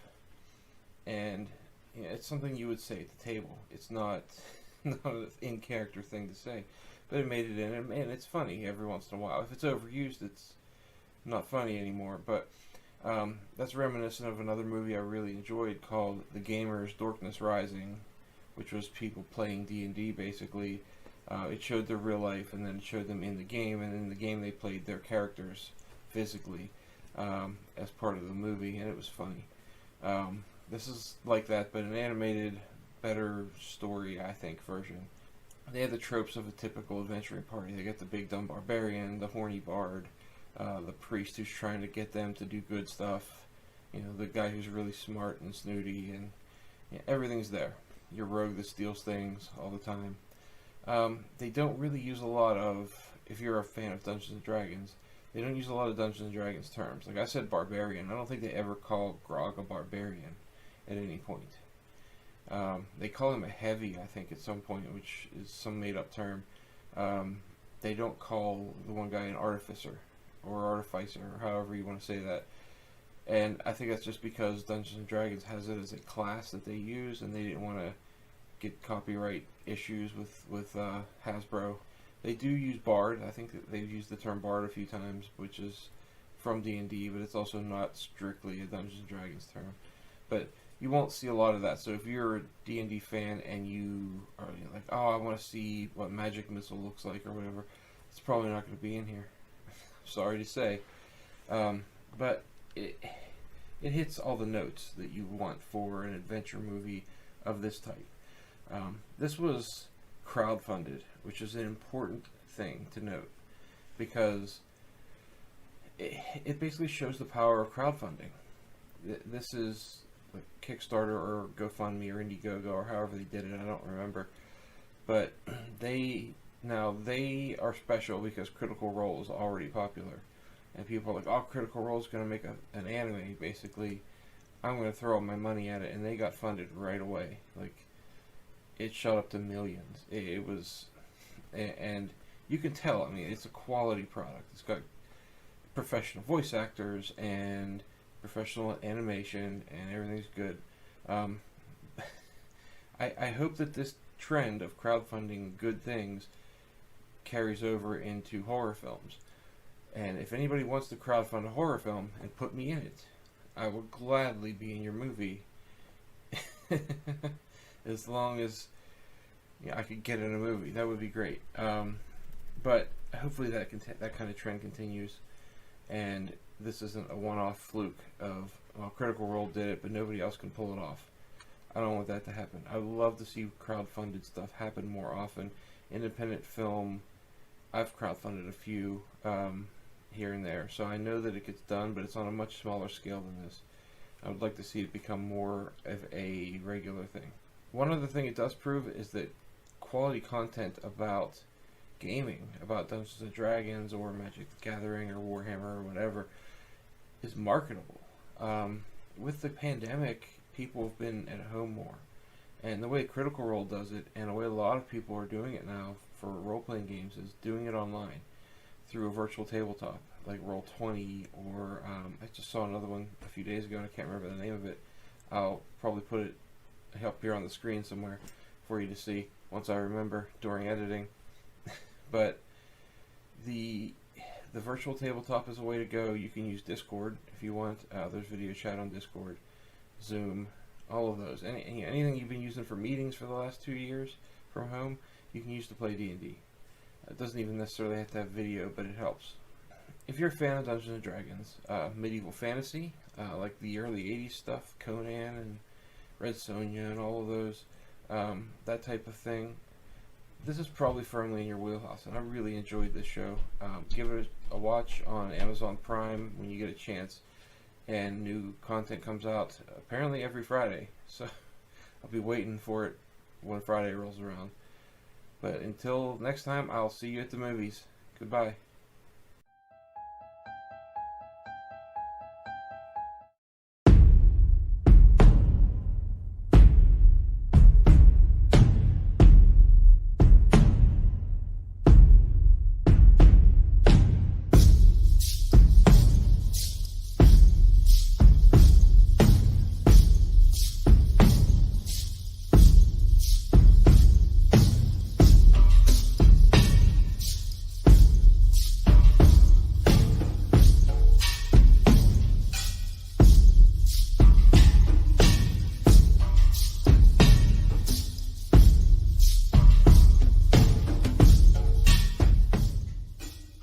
The wastes weren't always this dead.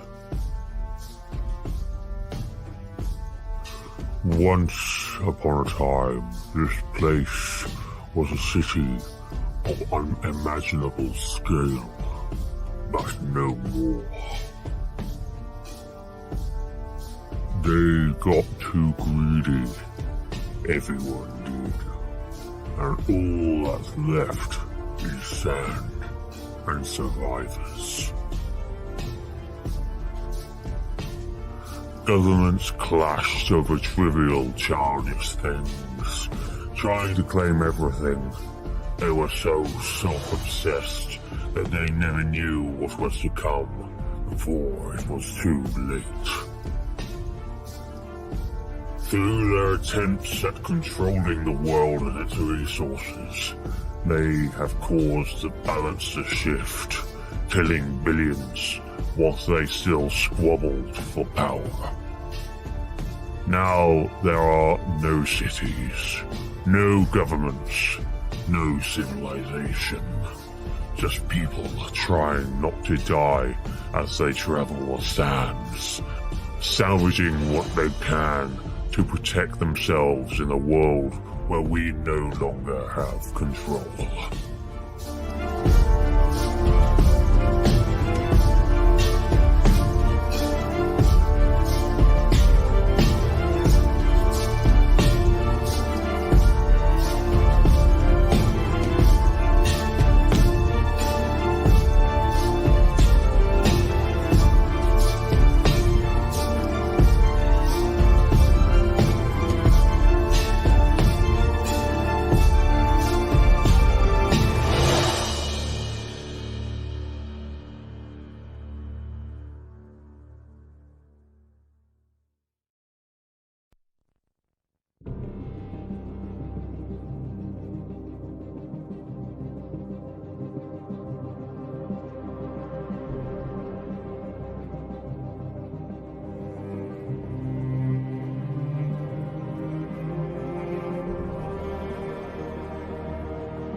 you very much for watching. If you like what you see, don't forget to like and subscribe, and follow me on Instagram at Nathan_Paul1998 and my Twitter at Nathan_J_Paul. See you next time for more character designs, redesigns, and commissions.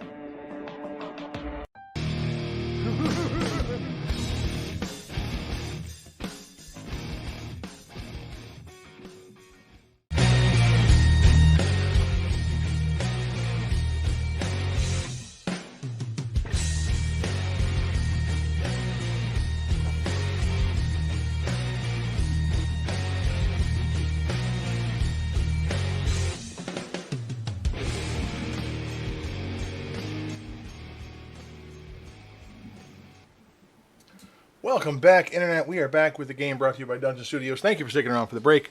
Hope you enjoyed our content. Happy to have you with us. Please remember to like, share, subscribe, and join us at all our various socials. Check us out on our Discord. Check us out at our website, dungeonstudios.co, and our Patreon and Kickstarter ongoing for Enron Adventures Volume 2. Doc, Barry, thank you for hanging through the break. Really appreciate that, guys. Yeah, no problem. No, and I have a story to finish. So as I said, I'm waiting. We are in the blizzard, walking through, just going from streetlight to streetlight. When we look up, and I see coming towards us a short, kind of rounded, grandma body type figure, brown coat, fur-lined hood. Now, we're by an old folks' home. I don't think much of this. I say, well, I mean, I can't imagine an old person would have gone out in this, but maybe. I guess it's not the weirdest thing. And I was, talking to my friend and just focusing on getting where we were going. So this figure walks through their streetlight into the darkness. We walk from ours. And then there's a meeting. The streetlight in the middle. We enter from one side. The figure enters from the other, shuffling along in blue pants and white, wide, chunky shoes. The kind of shoes that a nurse would wear. My grandmother was a nurse. We pass. I'm talking to my friend. And as this figure walks past us, gets just past us, I hear, "Hello, Jason." I take a few more steps and I stop. I look at my friend. I go, "Hang on a second." I go, "Did you hear that?" He goes, "Yeah, she said hello." I go, "No, she said hello, Jason." I recognize the voice. I turn around. There's no one there. We wait several seconds, enough time for an old person to shuffle through the darkness into the next streetlight, but one doesn't appear. No one's cutting across the grass. No one's walking into the nursing home. There's no one there, where there had been a person a few seconds before. I look at my friend and say, "Look," I go, "I think that was my grandmother." He goes, she died, right?" I go, "Yeah, like 2 months ago." I go, "But I recognize the voice. She knew my name. She said hello." He goes, He goes, "You're fucking seeing things." I go, "No, let me tell you something." I go, "You saw her, right? Blue pants, wide, chunky white shoes like a nurse would wear, that brown coat with the fur-lined hood." He goes, "Yeah." He goes, "I have that outfit in my closet at home, Mike. I have it in there. My mother kept all of her mom's clothes. I have it." He goes, you're imagining things. I go, "I'll show you when we get home." Hike to the store, grab our things, walk all the way back. No experiences. We get inside, take all of our stuff off, go up to my room where my closet was taken over by my mother to keep all of her mother's things, my grandmother. I pull it open, and right there, front and center, brown coat, fur-lined hood, blue slacks, white nurse's shoes, just sitting in the closet. The exact outfit this person in the snow was wearing. My friend looks at me. I look at him. I go, "Dude," I go, "I heard it." He goes, "You heard it and you saw it?" He goes, "Yeah." He goes, "Yep. I think we saw a ghost." Wow. Yeah. Well, that's a real ghost story tonight. Woof. Yeah, I have. I that have wasn't a D&D story. That was a real ghost story. Yeah. No, I have more. Speaking of movies and everything, maybe next week I'll talk about my friend's haunted house or my haunted house. Hey, I'm sorry. Do you have a close connection to that grandma? Did you have some kind of close connection to that grandma? I did, in fact. Interesting. Okay. Yeah. Like I said, we'd watch those shows together. I'd stay over there all the time. We lived at her house lost for a while. Yeah, I don't hear him anymore. We just lost Merwin. Uh-oh. Really? So. Hang on. Wait. At this point, I keep going. It reconnected. You guys hear me now? And who's not?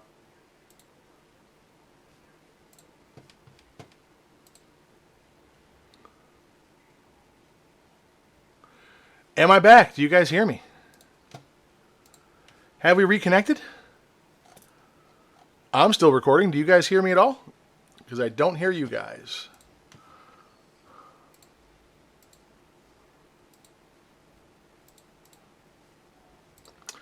Well, wonderful internet. I don't know what happened. We're going to figure this out. We apologize for technical delays. We'll be right back as we sort this stuff out.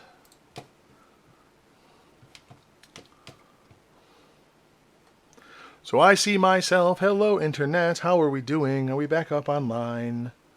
Is it hearing me? Okay, the Internet's hearing me, so I'm not hearing you guys. So I'm going to kick you guys out and get you back in, I think is what's going to happen. Let's just go ahead and see how this works.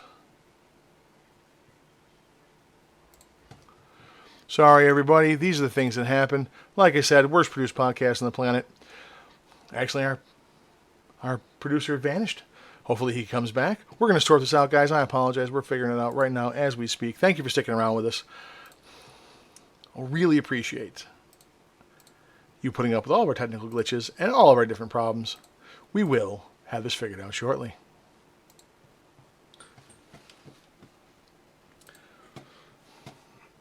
In the meantime, I have plenty of stories to tell and things to talk about.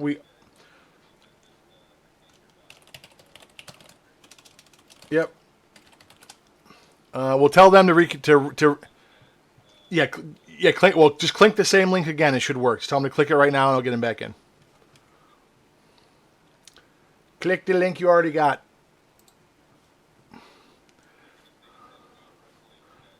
No, I'm not sending a fresh one. Click the old one. Tell them to click the old one. Can you hear me, Josh? Am I in? Oh, fuck.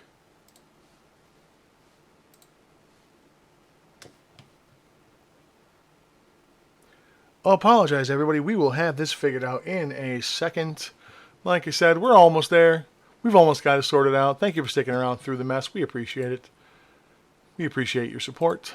We hope everything is wonderful.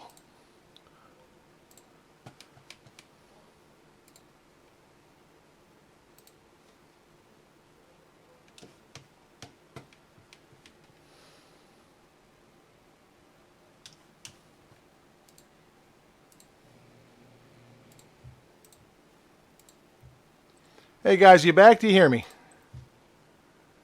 Hello. Hello, can you hear me? Oh yeah, we're back. And you guys hear me? I hear you. Yeah. I hear you. Yeah. Wonderful. I can't get back in our Discord because things just don't want to work the way they're supposed Weird. to. I don't know why. Well, anyways, we are back. Everybody, thank you for sticking with us through the small technical delay. Doc, you were asking about if I had a connection with my grandmother. We had a pretty close one. I watched the movies with her, stayed there. We lived in her house for a little while. See that was your grandma, dude. That was totally your grandma there, because all our shows have some kind of magical input there. So we don't need to go any further. That was spooky. Let's not talk about it. All right. Well, I love it. Well, let's get into something that's a little bit more relevant for all of our people here. Let's go ahead and talk about how we turn horror into gaming. So, Barry, let me ask you, as a horror fan, somebody who knows the genre, you've watched a bunch of movies, good, bad, and great. Do you work to incorporate horror in your game? I know you were saying with the dinosaurs you weren't trying to make it a horror game, but it became one. So, Kind of. what do you do? What do you think? How do you make it happen? I try a little.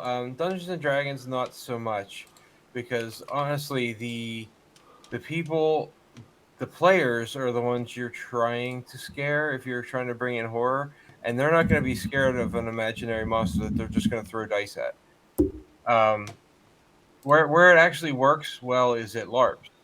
I remember when I started LARPing, after the full contact, after the 4 or 5 years of medieval beat each other into the ground with a padded stick, I did the zombie apocalypse LARP, and my first year there was in this like central Pennsylvania.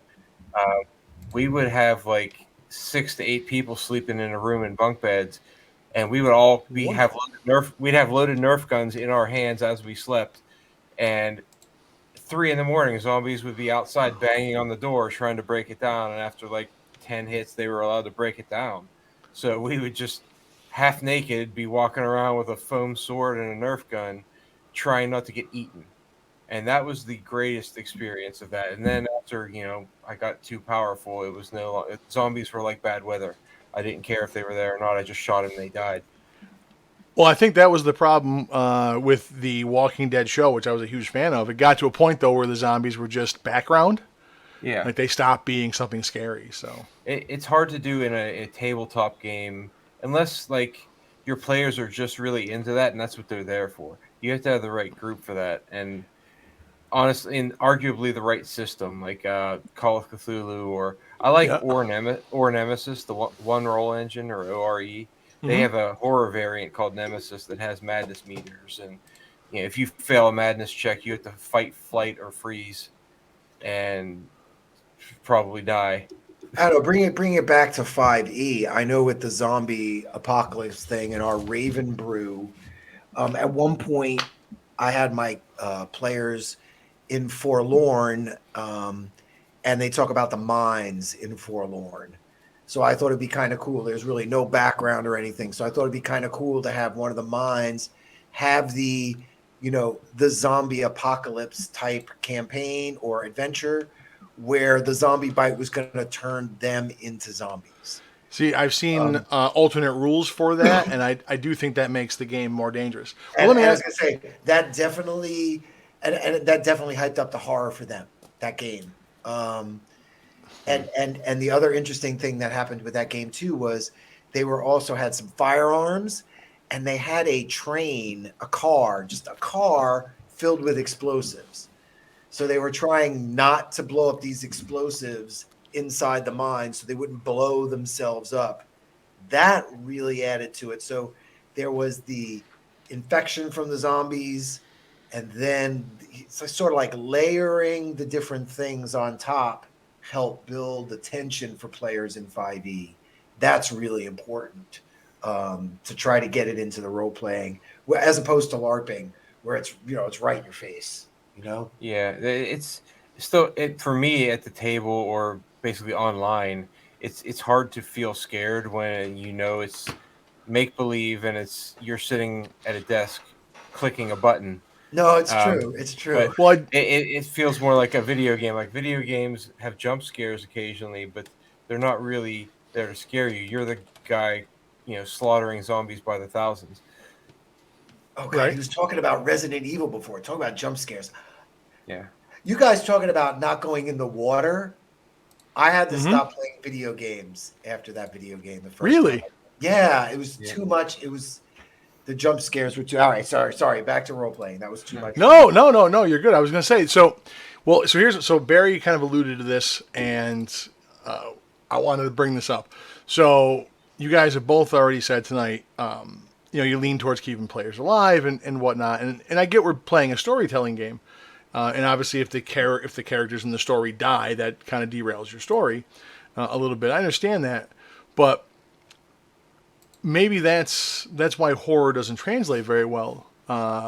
In originally in the game, and Barry, you said this, Yeah, rolling dice from the safety, around in a well lit room around your friends when you're not at risk and you're playing this kind of fantasy game. People don't really get into that. So if I get it hard, it's hard there. And then when you add that further level of disconnect, where you're just on the internet and surrounded by screens in your safe little house, I can imagine it's even harder. But I think you hit the nail on the head, though. You said the players have to be the right players. They have to be into it. And I think the same thing is true with just regular verisimilitude and immersion in the game. Like, if your players aren't into the the fantasy part of it, into the game world, into the RPG, into the character, then I think that's going to apply to every aspect of the game. well, and like you said, how do you bring horror into a game? I think it's a big session zero topic. Yeah. It really, really is. I mean, I know with our Ravenloft campaign, we set up 2 characters each, and everyone was under the impression that no one was going to survive. And there have been deaths along the way, and new characters have joined the party, new backgrounds, and we have and we're ranging now. And it's funny because now the lower level characters are struggling, and they're kind of feeling the horror more than the upper level characters, if that makes sense too. Yeah. But that's how I keep it going too. I think Yeah. that's an important component. Apologies for the hacking cough there. A session zero helps definitely as you set expectations that this is a horror game. This is how it's going to be. But like D&D has the frightened condition, but it doesn't really have any kind of mechanics that simulate or support fear or True, existential true. dread or anything like Cthulhu does, or certain other systems have it built in. it helps to at least guide their role play to something that is more akin to horror than Yeah, Right. and this I goes kill back. it with my sword. This goes back to what we were talking about with these, people that like to just fight monsters and roll the dice. If you're playing a horror game, you've got to come to, that's what you talk about going into these different game systems. Losing your character is winning, like losing Yeah. your mind in Cthulhu is your big finale. So, you gotta embrace it. If you're just there to try to fight the monster, you've missed the point. Yeah, and Uh, Yeah. you're not gonna live long if you do that. Well, yeah. so that's so I think that hits on a bigger No, no, topic, and I want no, to get no. your guys.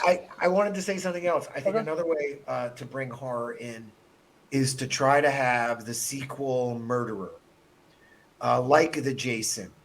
Hmm. So someone appears in the campaign, does some damage maybe to NPCs or whatever, and then disappears, and then comes back.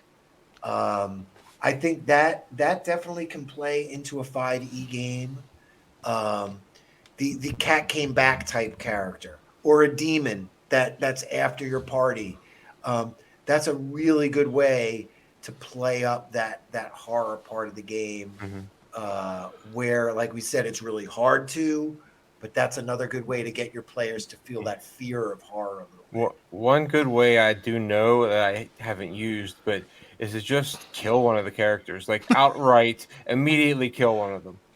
Yeah, Yep. yeah. I mean, that's Nightmare on Elm Street, right? That Yeah. character gets killed in the first 15 minutes. That plays well. Yeah, And well, then it definitely establishes a tone and a theme for how Yeah. things are going to go. Show that- them that it's not only possible, it's likely that their characters are going to die at some point.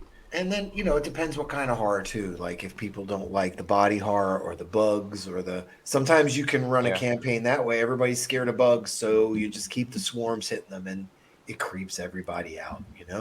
Yeah, well, that's the thing. So, a bunch of different thoughts on the whole thing. So, let's start with the way to create horror. I think what works the best and is two things. One, the characters have to know that the players have to know the characters can die, and then there needs to be a feeling of loss from that happening.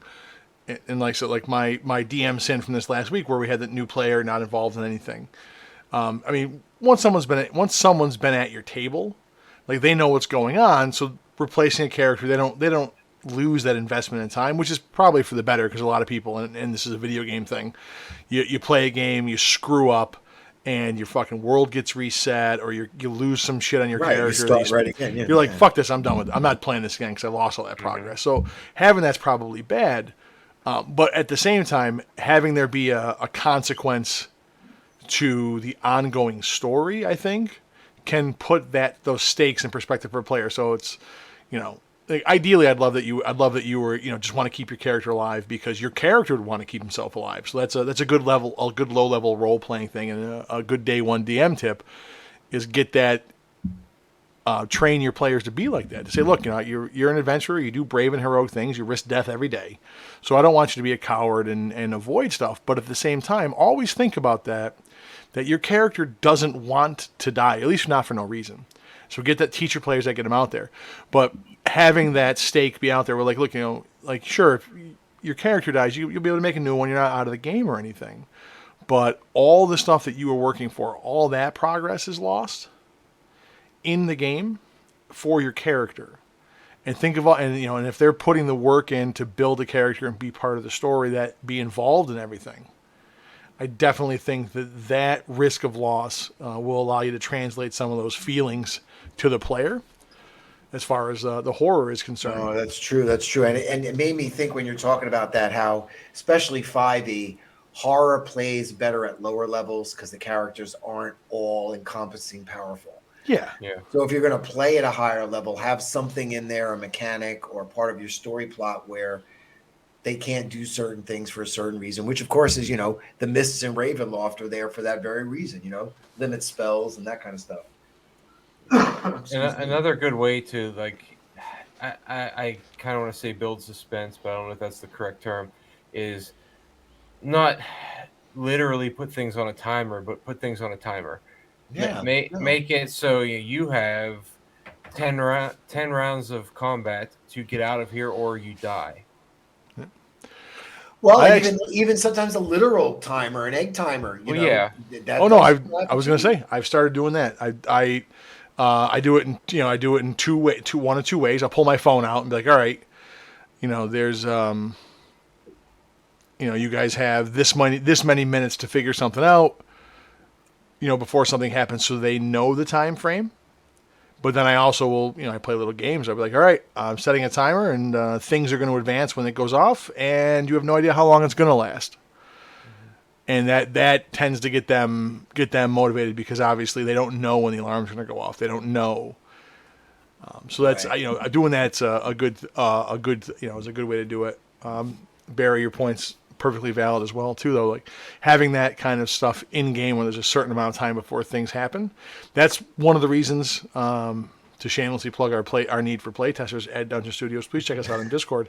One of the notes I got back about Titan's Peak was how to handle the why there's a mechanic in there for sickness. I won't give away why.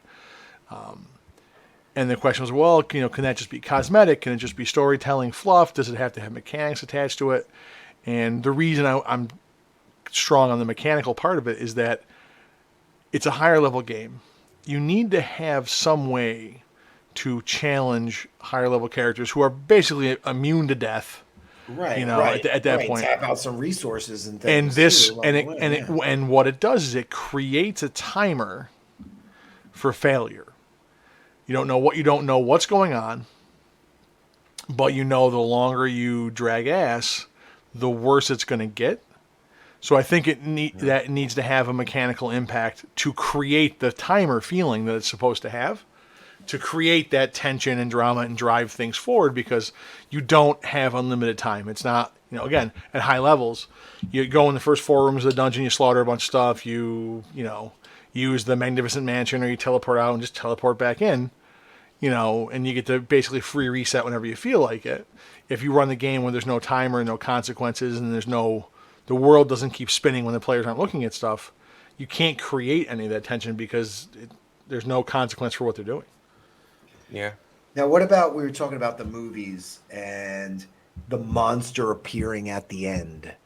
I know, have either of you ever used that in your games? Like maybe a shape-changing fiend where, the person's staying hidden till the end and then the monster appears. Have you ever played horror that way in your game? Or you haven't really given that a thought before? I've not done like a big reveal of big scary monster at the end yet. Just the games that I run in that West Marches game, so it's like 50% of it's just exploring land, Right. and mapping stuff and fighting, whatever happens to be there that's hostile. But yeah, I have run some adventures there too, and didn't really pull that one yet. I guess I kind of did on the boat, the ship adventure, but not so much. It was a flesh golem, which is, I used the Frankenstein monster token. So Okay. it was funny. And there was a flesh golem, that was the big thing. But the big bad was the captain of the other ship, and it got away. They saw it, but at a distance, and it's a revenant basically. And revenants don't always have the same body, because if you destroy the body, it finds another one. Body. And I think that's part of it too, is the dressing for horror. You just mentioned, I was thinking about certain creatures. I mentioned the shape changer. There's certain creatures that lend to that horror genre better too, I think, Merwin. That we both kind of hitting on some of them. Yeah. Well, what the most horrifying creature in D&D is, right? It's Flump. No, it's the rust monster. Oh yeah, it breaks your weapons. You can't have that. Anything that ruins your stuff is always the most fearful. That's Well, I will say, hard. I think horrific. No, I think though, from as far as using the reveals, so I've done it a bunch of different ways. So I've had the surprise villain revealed at the end. Okay. I've had the unknown villain. There's no twist to it. They just don't know who the bad guy is until they get there. And I've also done it. I've also done it where the bad guy shows up and then they're gone for a while. and you never know when they're going to show up again. And I think what I think the secret to a lot of that stuff is going to be the way to do it is you have to limit what the players know for sure and put them in an environment where they don't know how things work. So like that's why I like to homebrew monsters and tweak things a little bit, have different templates that I apply to them. So it's consistently internally logical, but that doesn't work the way the book says it does. And you said, Doc, like you said, having your zombies create more zombies. Nothing will make zombies more terrifying than the fact that, like, look, yeah, every one of them bites you and you're toast, basically, kind of thing. You can do that, or changing the rules on how things work so that, you know, players expect it to go one way and then the fight suddenly goes wildly different.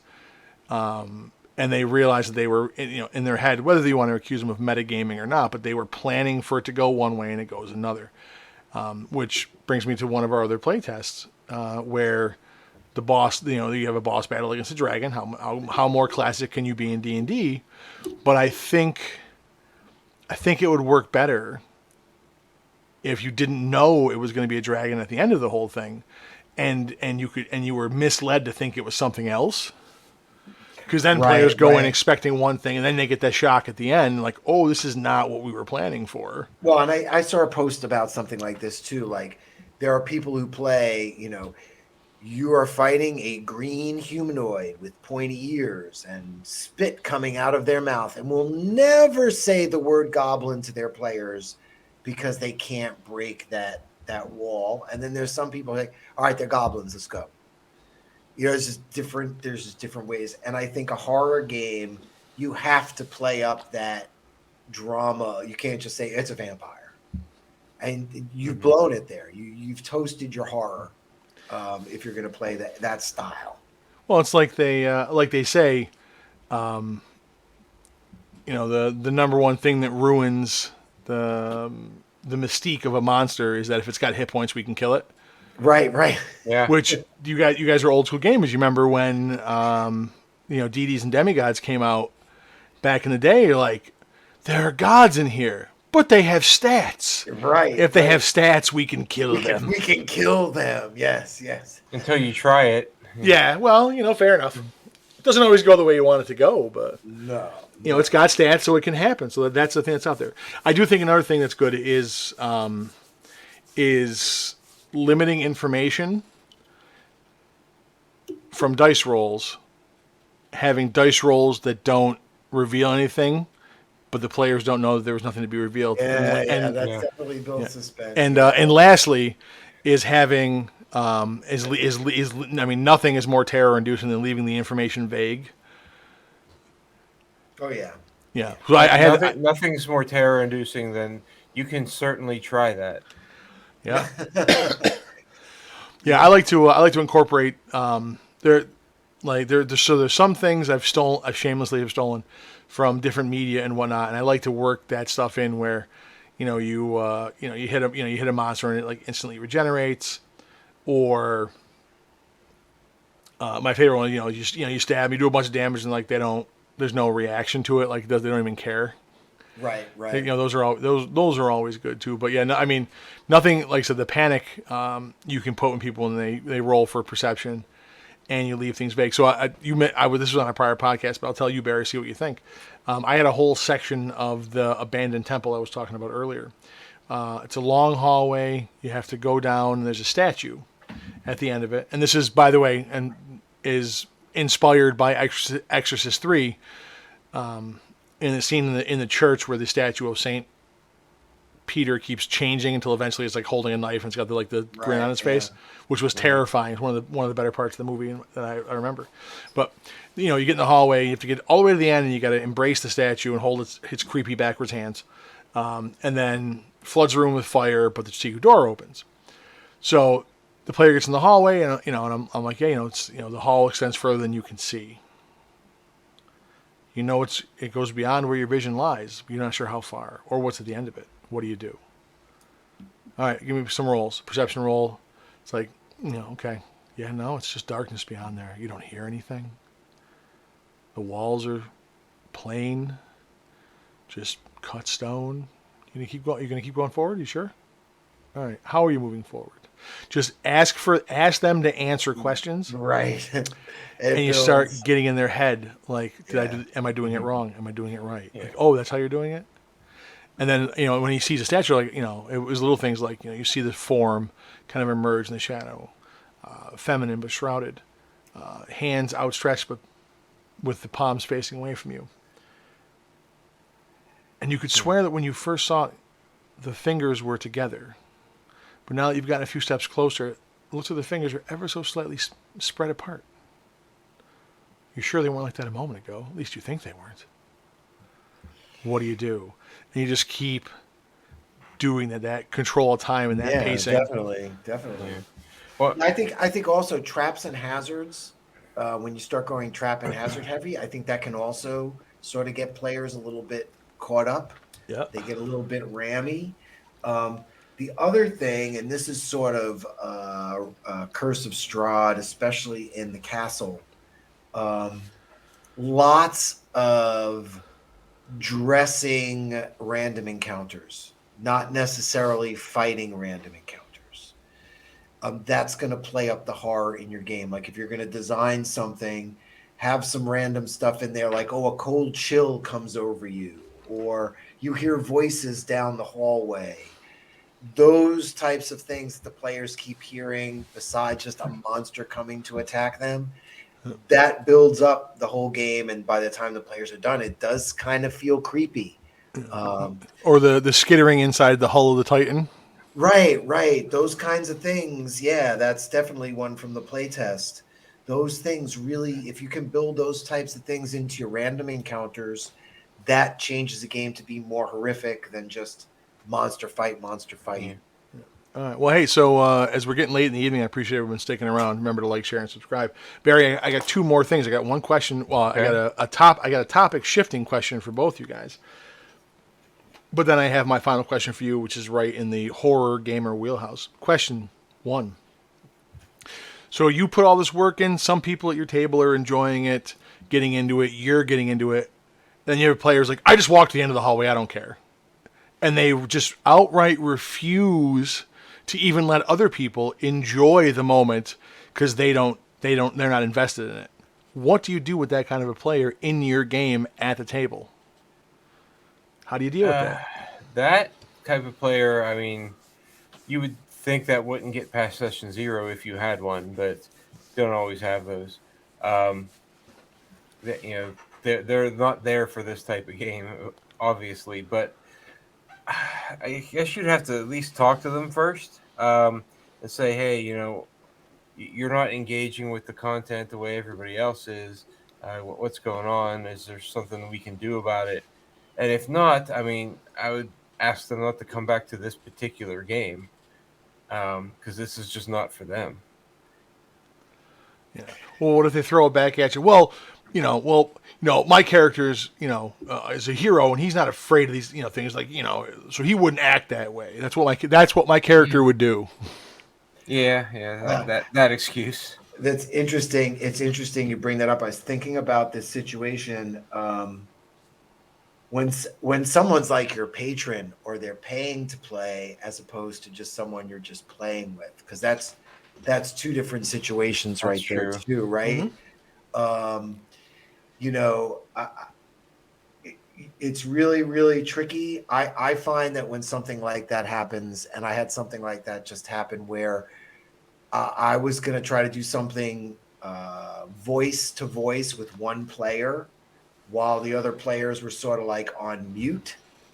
So like I muted everybody, and this one player was just like, nope, I'm coming in there. I'm going to keep bothering you guys. I was like, damn, he's fucking rude.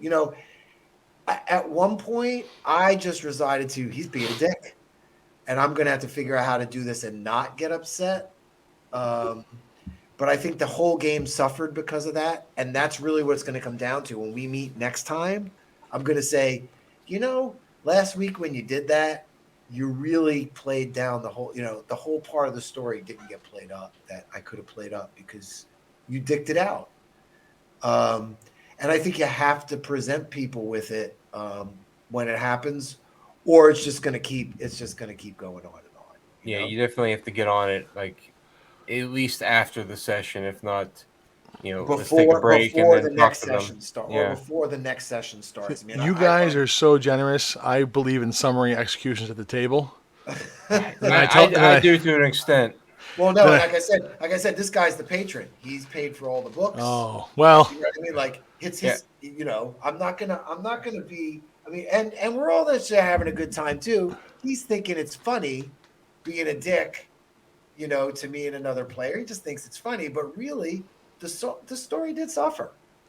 I honestly forget that pay to play exists because we never paid to play. We yep. just had books and played, Right. and, and I forget that it's a thing. I always Well, remind no, people the executions will continue until morale improves. So, Yeah, no, but I mean, and that's the truth too. I think when you get into a patron situation, it's a little bit different too. When you're with friends, it's different too because sometimes a friend is like in a bad mood. Just Merwin, I'm sure one of your friends has come to the table and just been a jerk. my You original know? home crew is full of monsters. That's why I hate people, and all of my player alignments are evil. They're all every one of these. I assure you, every one of these belongs to somebody from one of my games. They're the inspiration for it, and no, it's 100% frustrating. And I've had to deal with, and I have horror stories about these players doing that kind of stuff for a variety of reasons, and shit that to this day makes no sense to any of us.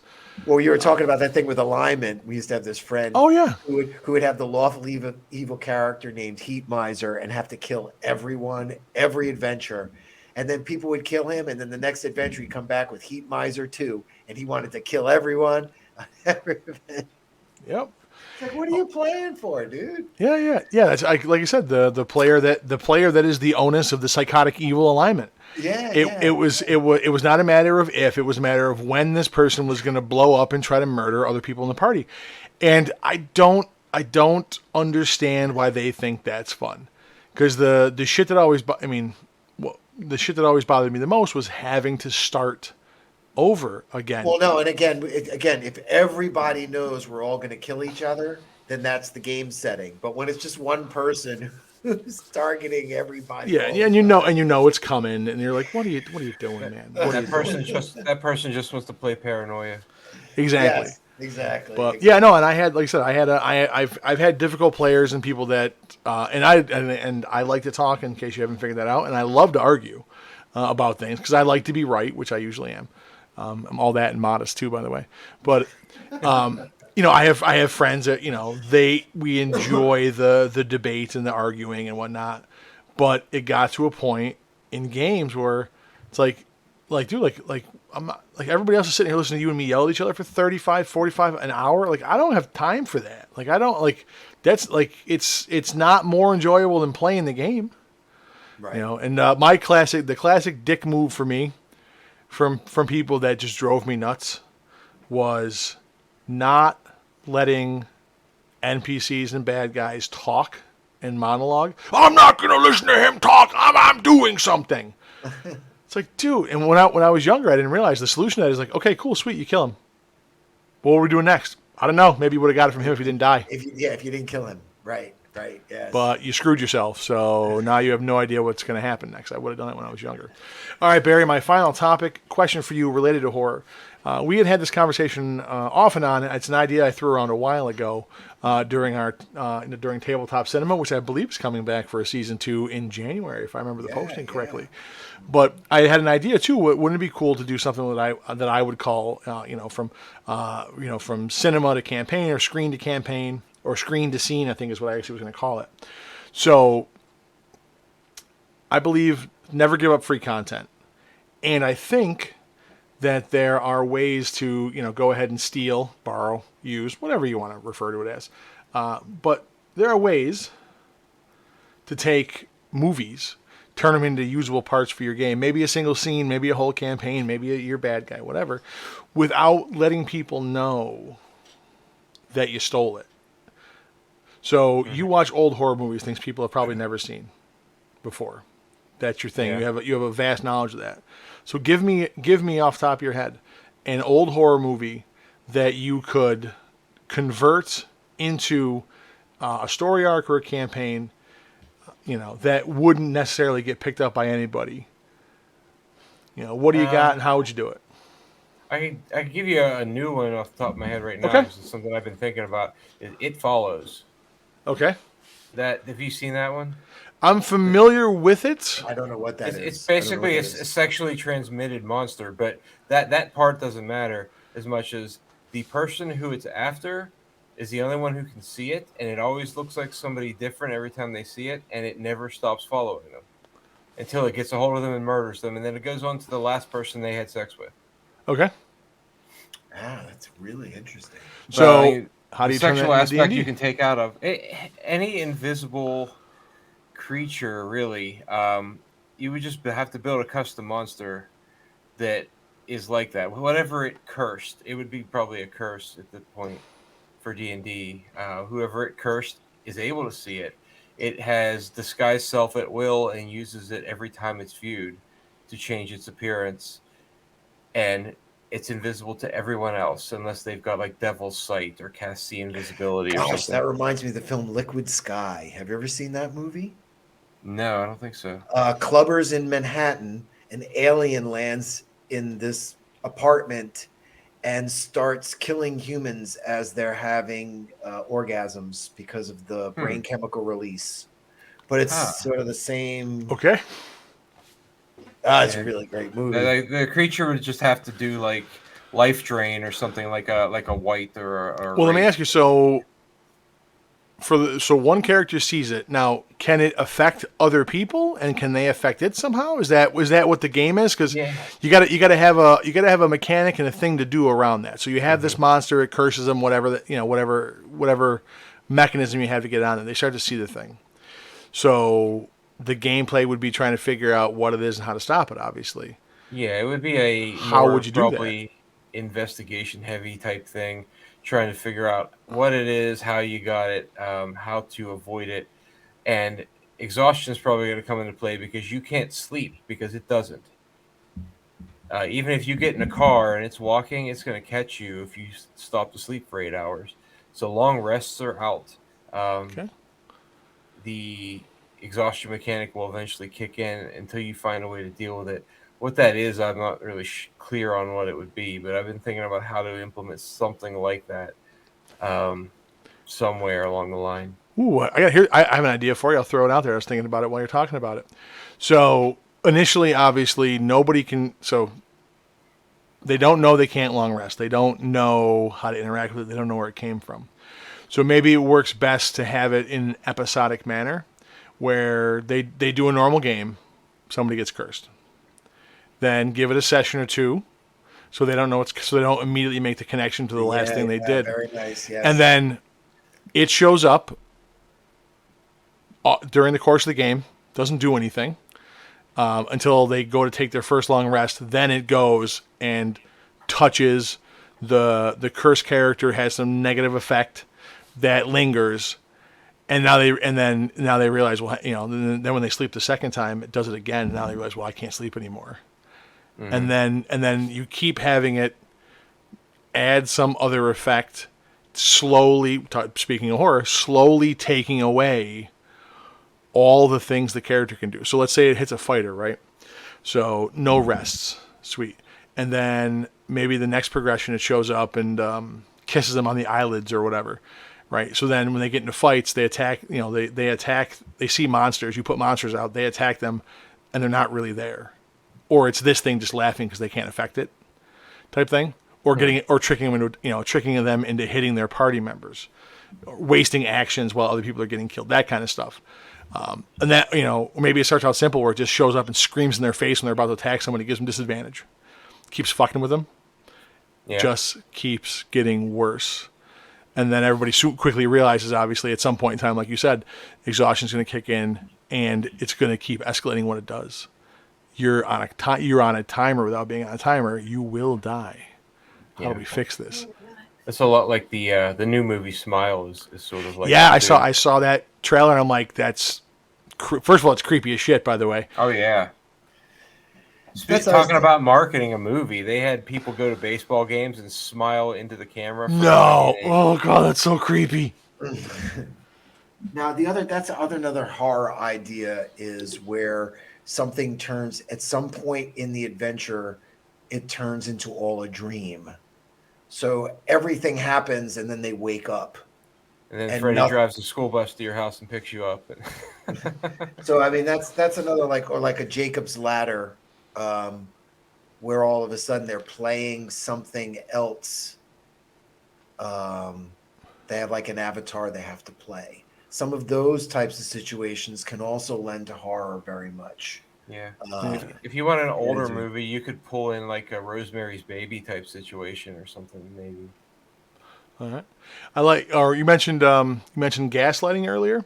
I was thinking about this. So there was a video game that came out that, in order to simulate the character going and slipping into madness, the game lies to you, the player, about things.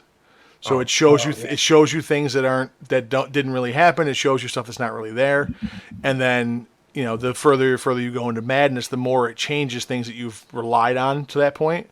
Like the save spot's not there all of a sudden. And it's just it's a little bit different. It's a little bit it's a different spot of the those room. can be disnerving. That's great. Right. I like that. But that's a madness thing. So I will say I appreciate the conversation. We're getting late here. I wanted to move on to shit I hate, and it's going to be related to this too.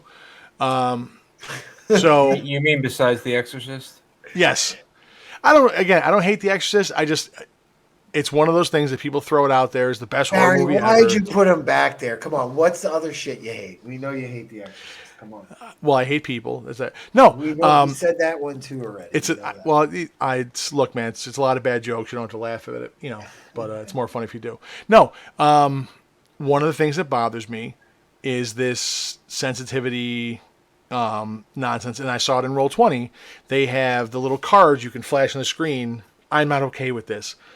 You need to change this. That allowing a player in game to derail things, I think that is every bit as bad as the I run into the next room, I don't care what's going on guy, or as bad as the it's what my character would do guy. I think it sets a bad precedent. Now I will concede that you should cover in session 0, like, hey, look, this is the style of game I'm running, and here's what we're going to have come up. This is the kind of stuff that's going to be in the game. You should do that, and then people can check out if they don't want to be there. But once you start, horrible things happen. Conflict is conflict. I'm sorry. I got to stop you. Did you say they're doing this on a live stream? Well, I haven't seen that. I haven't seen it on a live stream. I guarantee you it's probably out there. I just not one that I watched. Okay. Roll20 built this right in. It's one of the preset options in the game. Is that you can grab your little card and drag it onto the screen to let the DM know that you're not okay with this content and that they need to stop. Right. It's ridiculous. What's we were talking about this before we were on. I just don't get it. I don't understand how people get it. It's something we have in our LARP and we have for years, but that's because our games are like 100 people and you can't gauge what everybody's okay with. With 5 people that and you had a session 0 and went over it with them, it's probably unnecessary. But it doesn't hurt to have it. It's just unnecessary. If you did everything right, they'll never use it. And again, I'm wondering if Roll20 is catering to all these people out there that are on homeschool websites and what's that other DM page that are trying to do pay for gigs. And I think that's where this is coming from. Maybe. Let's start playing games or whatever. Because again, when you're playing games, when you're a patron, you the customer is right. And I hate to say it, but if you're paying, the customer's right. It's true. I don't know. That's why it's in Roll20 now. I'm sure. I'm sure of it. The reason I hate it is I just see it as another tool given to people to disrupt and dictate how everybody else has to have fun, and that drives me nuts. Because where does it go next? Does every player have to have approval over every other player's character arc and build? You're not going to have that. You're going to make sure that person isn't at your table. Then that's the way it is. But here's the thing: as we move into a more disjointed age and more people playing online with people they don't know personally in real life, is that going to become a more prevalent thing? I think it's bad. I think it's already hit us. I think the pandemic world and our polarized United States during that time period, I think right now we're sort of coming out of that. I think now, as I see people like, you know what, save your left or right and just bite your tongue. And I think people are doing more tongue biting now and realizing, just because I think it doesn't mean I have to blow it in everybody's face, no matter what it is. If only everybody was that wise. Well, what can I say? Hey, it is what it is. It's the beauty of age and experience. I will say, I'm gonna say, my I was just thinking I'd get to my closing quote right there. almost, yeah. Well, I'll say closing thought in the whole matter, and I'll turn it over to Barry for his closing thoughts on the whole thing. I just don't see it benefiting the game. I think it's one of those things that, we're spending effort and time designing around. Well, I was gonna say they're already taking Nonsense. everything out of the game. Yeah. So that it's not going to offend you. So what's going to be left to offend you that you need a card in the game to?